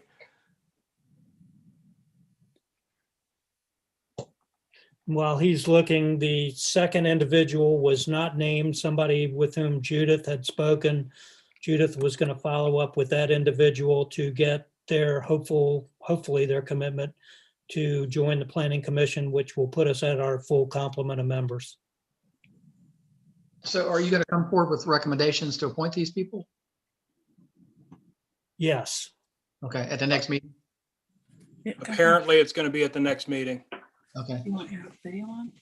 We don't have any names. It's kind of hard. Well, that's what I'm trying to come up with, his name from my minutes. Are we talking about Brandon Brockmeyer? Yes, we are. That's me. Brandon, I told him, I said, Brandon, Yeah, well, do we want, I guess, So, yeah, so Bob was going to make a recommendation to council to appoint. And the group collectively agreed that he would be a fantastic addition. all right, and we have what, 2 vacancies? Yeah, we have 2 vacancies. We have 2 interested people right now. The first is on the line apparently. And then the second, I think there was a technological issue at the Planning Commission. So before we just, before we make any appointments, we want to make sure that person's still interested and engaged. All right, so, okay, all right. I think she was on the meeting earlier tonight, Matt, just for an FYI. Just so you know. Yeah, Miss Sample. yeah, Judith was going to be following up, and I just haven't heard back from her. What do you want to do, Bob? You want to make the one appointment, or do you want to wait? I was going to defer to Matt. I think since Brandon is on the line and expressed an interest at the commission meeting last week, then we should certainly take advantage of his enthusiasm and appoint him tonight if council is. We've had vacancies for quite a while. We've averaged, it's been common knowledge, and these are the only 2 people that have stepped forward. So, so we only have 1 tonight. So do we have a motion to appoint him to the Planning Commission? I would be proud to make the motion that we appoint Brandon Brockmeyer to the Planning Commission. Do we have a second on that? Okay. I'll second. Discussion? All in favor? Or can you call Aye. Lisa? Would you like me to call the roll? Yeah, I think we should, please, yeah. Councilmember Bloxham? Aye. Councilmember Marino? Aye. Councilmember Krause? Aye. Councilmember Berger? Aye. Councilmember Oswald? Aye. Councilmember Gillespie? Aye. Motion passes 6-0. Thank you, Lisa. All right, so we're. Welcome. Welcome. Yes. Thank you. Is that it for the Planning Commission? Yes, it is. Okay, thank you, Bob. Personnel Committee, Catherine, we didn't meet, right? We did not, no. Strategic Planning, we did not meet. And I'm going to defer my mayor's report till after the town manager, because I think he's probably going to say most. Okay. All right. Thanks, everybody. So we are still closed to the public, the offices, but we're looking at now that vaccinations are becoming more broadly completed. We're looking at opening by appointment and trying to figure out how we can manage physical distancing and safety of our employees and our visitors. So more to follow on that, but we haven't had anybody not receive personal service. We're running out to cars, we're grabbing checks, we're meeting people wherever we can. So we're trying to give that small town feel, even though we're a little bit constrained right now. The budget for 2022, we're on track. We completed the internal analysis and presentation, and the council obviously just reviewed it tonight for the first time. I do need to find out whether or not we're going to be having a work session, because we need to advertise it properly. We had talked about, and I say talked about meaning it was in my report last month for March 15th. I'm going to need to know whether or not that's a hard date for you folks so that we can advertise properly. It sounds okay with me. I think we need it. Yeah. Date, anybody need a time? And do we want to keep it at 7? In the past, we've done work sessions at 6. I don't have any problem with maybe get up earlier. Earlier the better. Earlier the better for me as well. Yes. Please. Want to start at 5:30 or something? Is that too early? Hello? Can Ray make it at 5:30? Are we talking about the 15th? Yes. Is dinner included? Virtual. Virtual dinner. Do you mind if I sit here and munch if you're going to have a 5:30? All right. Is that okay with everybody? Yeah. Yes, it's fine with me. Okay, Matt, let's put that down. All right, the 15th at 5:30. Thank you. And then we'll have our first public hearing on March 22nd, just to get the public's opinion on what story they want the budget to tell.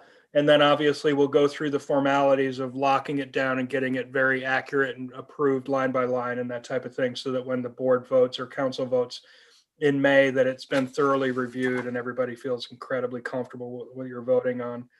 The CDBG grant, which is a small business recovery grant, we've gotten 5 full applications in. 3 of them have already been submitted to DHCD with sort of a nod towards the approval. They have to give us the formal, yes, it's approved and we're passing it up the chain. Once they do that, then we're going to start writing checks to our business owners. And I have to tell you, this is the perfect time of year to be doing that.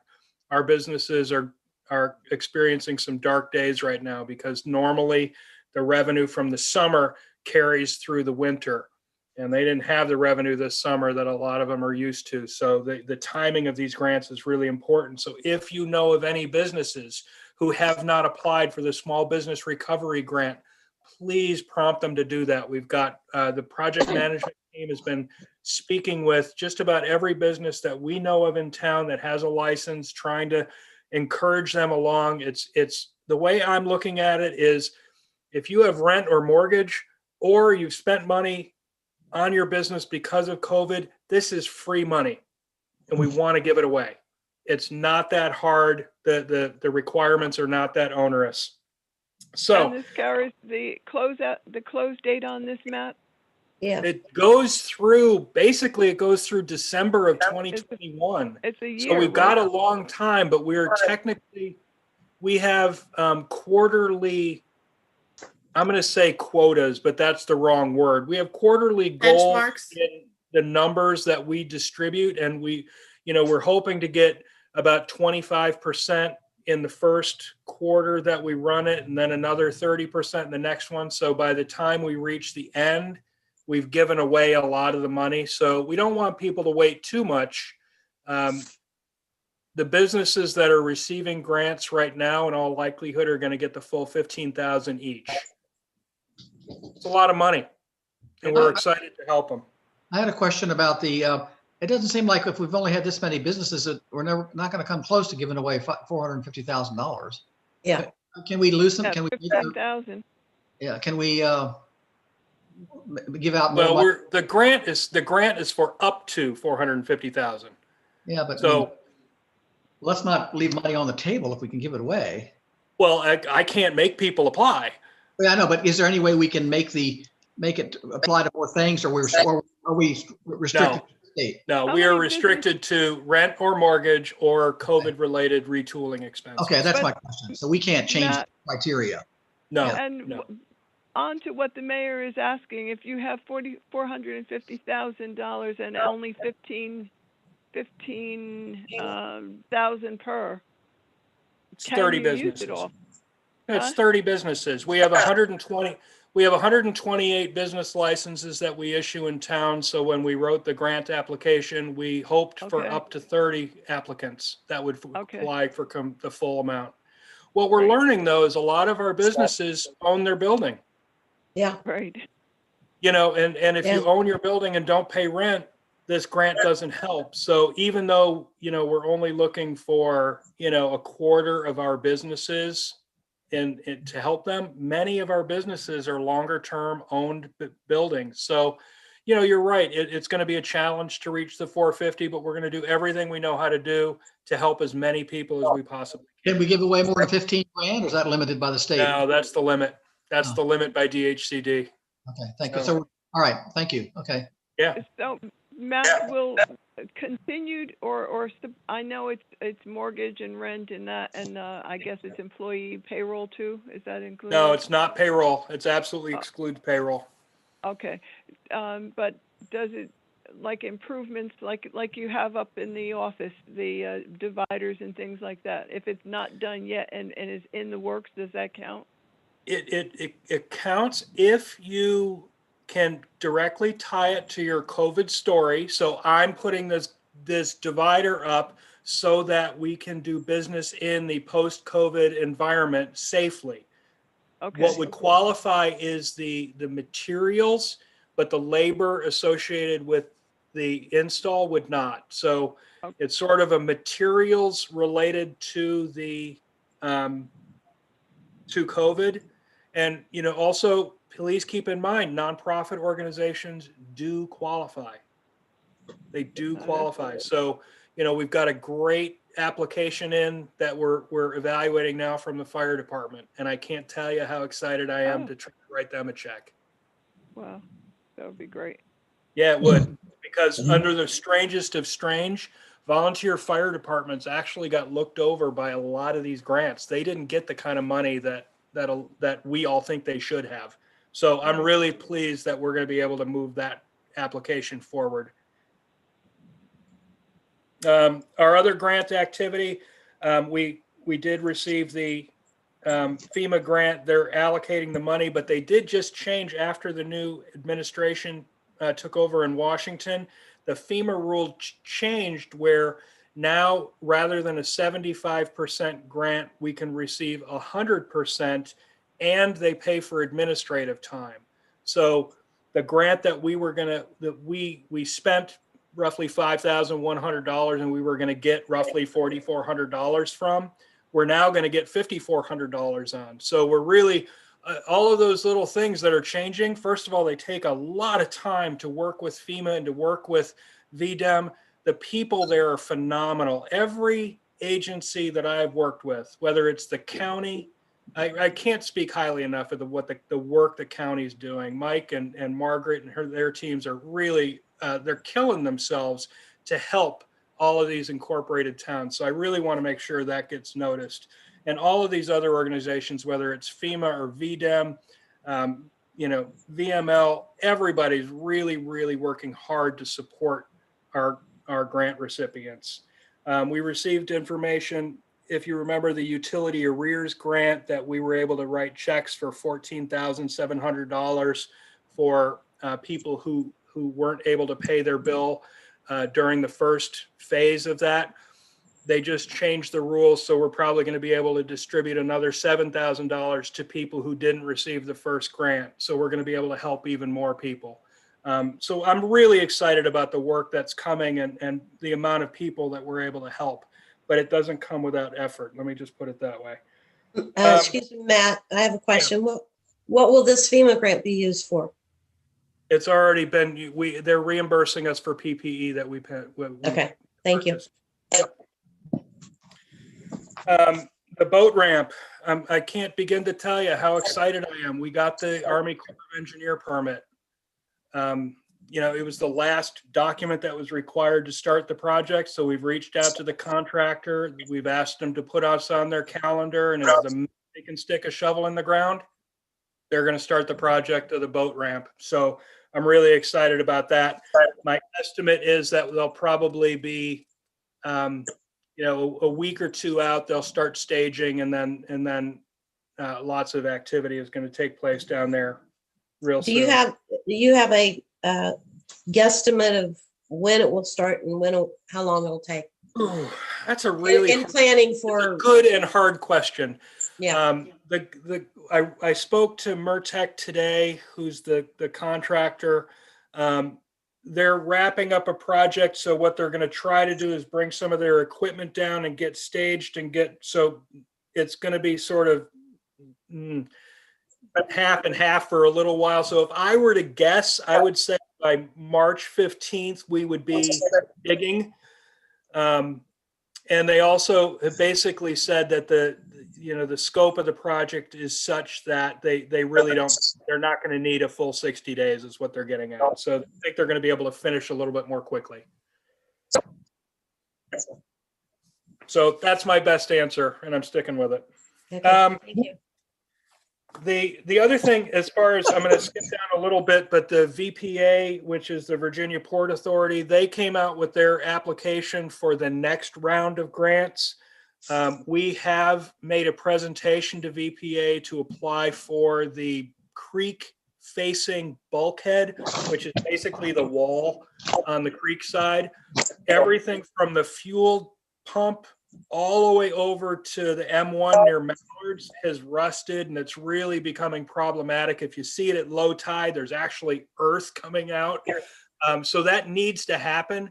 We made the presentation. The project that we presented is roughly $360,000. They would be a 75% match, which is, do the math, it's 270. The difference, we're going to be looking to go to big to get their dollars, their grant dollars to do the match. So I'm hoping in an ideal world, this is a $360,000 project that really, I don't want to say finishes, but it comes close to finishing the core capital needs of the marina. And it's going to happen for very little out-of-pocket money from us. So that part, they're going to notify us of that in several weeks. I still have to actually make the formal application and request for carryover of monies, because even though we have the grant of the carry forward money, if you remember, they still owe us $167,000 that we're going to use towards the ramp. If we don't spend that in time, we have to actually ask for it to be carried over. I think we're going to spend it in time, but it's still a formality. I have to go through and take care of that. HRSD, the transition, we met as a contract team and have sent the agreement that we would like for them to consider to our attorneys. Our attorneys have sent it back, and we have sent that back to HRSD, and we did that a couple weeks ago. They've had that for a couple weeks. In the meantime, they've had engineers and accountants and electricians and their safety coordinators and everybody coming down to look at the plant to find out what their budget for operating it is going to look like afterwards. So we're all sort of working around one another, trying to make sure that this transaction takes place with everybody with their hands on the table, and also everybody helping one another do this successfully and as quickly as we possibly can. It's a good, fair agreement that we're asking for them. So there's nothing in there that we're trying to reach for the stars or anything. I think it's a very fair ask. Carnival grounds, just to keep you up to date, we have 5 applications in hand. I think I sent this over email a little bit ago, and I also communicated with the folks who voiced concerns at the last council public hearing on this matter. So everybody knows that the first 5 parcels have been technically sold to the developer. The developers put the zoning application in my office. I've looked through it. It looks absolutely fine. We need to define the 911 addresses.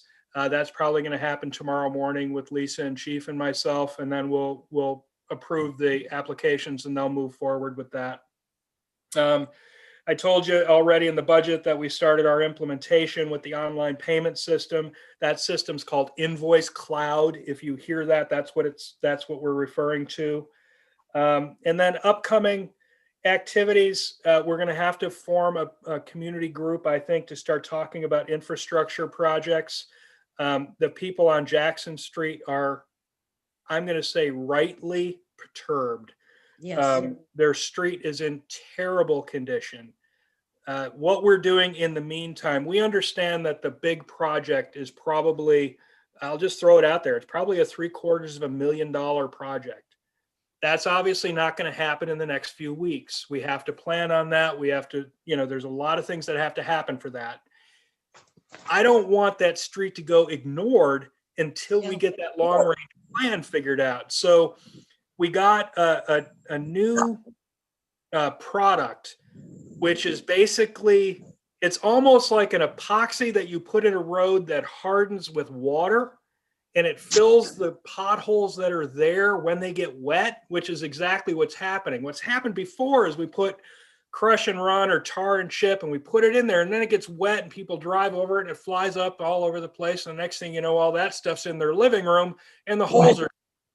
So we're really trying to come up with innovative ways to solve their problem before we can permanently solve that problem. So just know that we are working on it. Man, I feel for those folks. I really do. And they call, and there's only so much I can do, but we are actively working on it. So if you hear anything, that's that. But the infrastructure projects for town need to talk about things like Warren Street. And I'm going to be putting it out there for council to consider a future conversation about whether Warren actually even needs to be a street?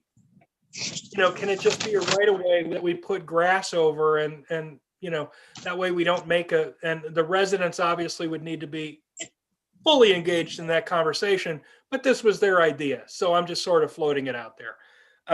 You know, we've got water problems on King and Justice. So we've got a lot of infrastructure issues, and they're not real sexy to talk about, but boy, they're important to those of us who live here. So we've got to put a plan together for infrastructure. There's also a grant that might be able to help us with this, but we have to have shovel in the ground ready projects to put on that grant application. So it's a conversation that's ripe and ready to happen, and it's important that we have it. I think the mayor's going to talk about the dog park in his presentation, so I'm going to leave that to him. I did float out there as a little teaser that Chesapeake Bay Magazine is featuring Onancock. It's going to be a weekend destination in one of their travel issues. I think it's in August. We're putting them up at the inn. We are going to treat these folks royally while they're here. We're going to give them the best experience of Onancock that anybody could have. Their camera crew, their writers, their editors are coming because I'm offering it up to them. We're really making sure that they take care of Onancock and show this in a fantastic light. We're also advertising in Chesapeake Bay Magazine all the way around that issue. So you're going to see us in there.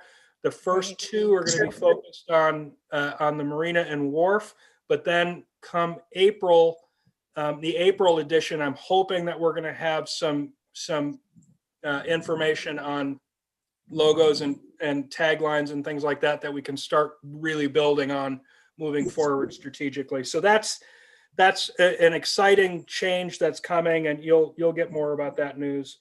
The downside of the job is collecting money from people who don't have very much money, but personal property taxes and real estate collection this year has been tough. So we're behind a little bit, and we're going to have to escalate that. So if you do hear anything from residents who are, who are having difficulties paying, but I'm having to ask them for money, that's just the nature of the job, and it's a difficult part of it, but I have to do it because it's only fair to the rest of the taxpayers that everybody pays their bill. We did have a new business open up this past month. It's called Fashion Splash Boutique at 25A Market Street.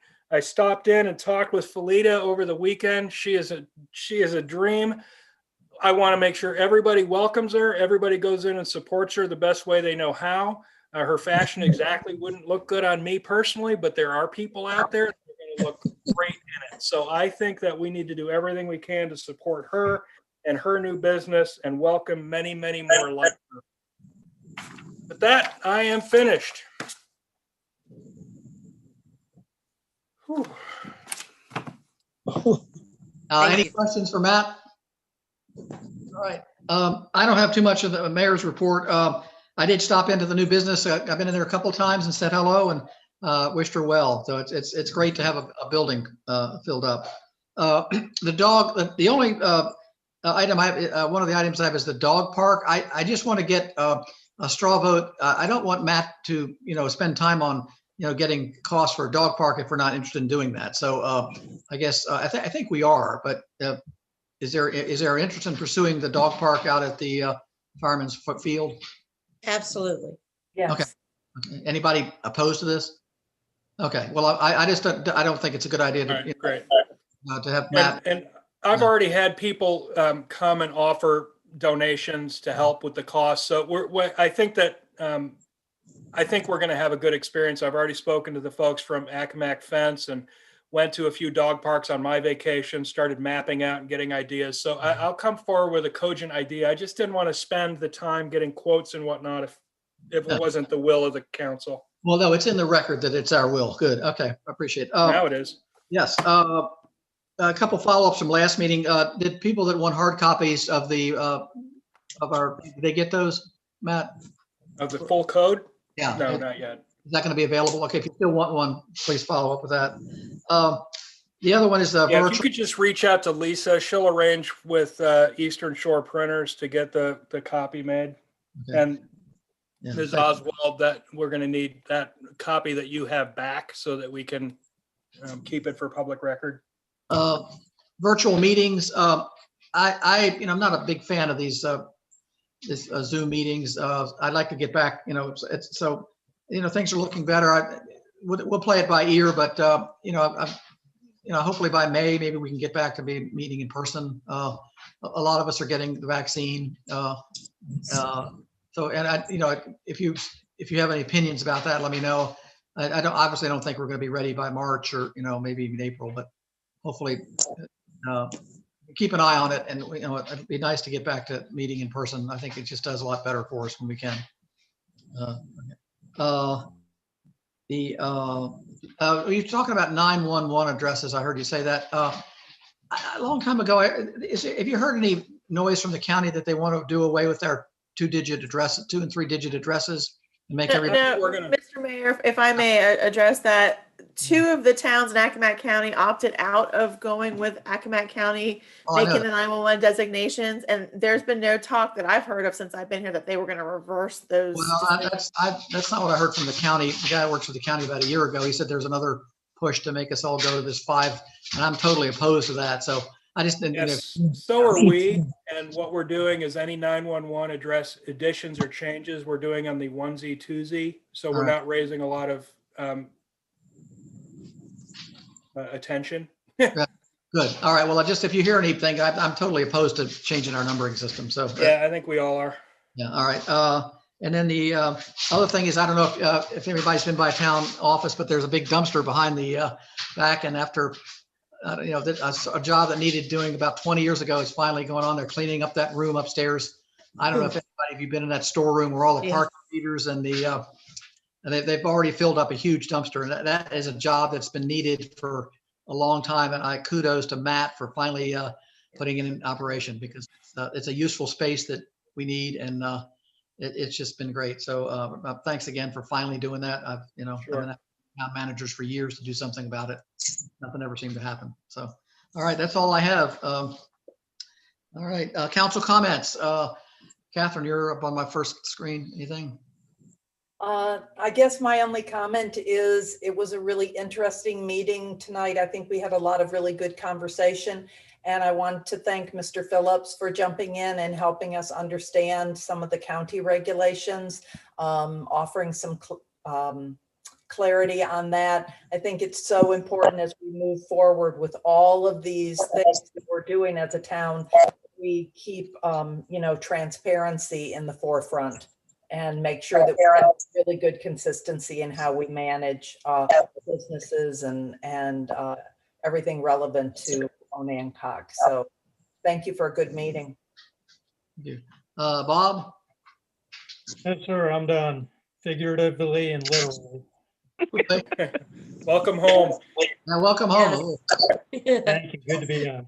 Joy. Yeah, I am thrilled to hear about the dog park moving forward on that. I think that'll be a huge plus for the residents and visitors to the town. I was approached by a couple who, she is originally from here. They're renting a house and doing a complete renovation to her parents' house on Turner Street. And so I'm asking Matt if we could put Turner Street on your list of streets that need I walked out there and it's just pothole. So if we could just, get something there on that street, that would be good. All right. And I do want to thank you and Lisa. You've done an extraordinary amount of work and we appreciate it. Thank you. Ray. I don't have anything right now. Thelma? Oh, I'm good. I don't have anything. All right. And Mavis? Well, I'm very pleased with the way this the story was told about the budget and how we can go back to those points and discuss them. And I am very happy that we're going to have a work session, and I'm hoping that even with that work session, I don't know why we can't distance enough to be in person, because the in-person interaction really helps move things along quickly. I mean, well, I why think- can't we distance ourselves and it be, if it's a public meeting, you still do it, you can still film it and, video it and show it virtually, but I think the council needs to meet in person. Sooner the better. Well, I think I'll poll people at, like maybe 2 weeks ahead of that meeting in first part of March, and we'll see what people are comfortable doing. Yeah. Okay. Okay. All right. All right. That's it. Okay. Do we got everybody? We have a motion to adjourn? So moved. Second? Second. All in favor? Aye. Aye. Aye. All right, thank you very much. Long meeting, but we got a lot done. Thank you. Thanks, Good night. everybody. Have a good night. Thank you, Matt. Night. Thank you.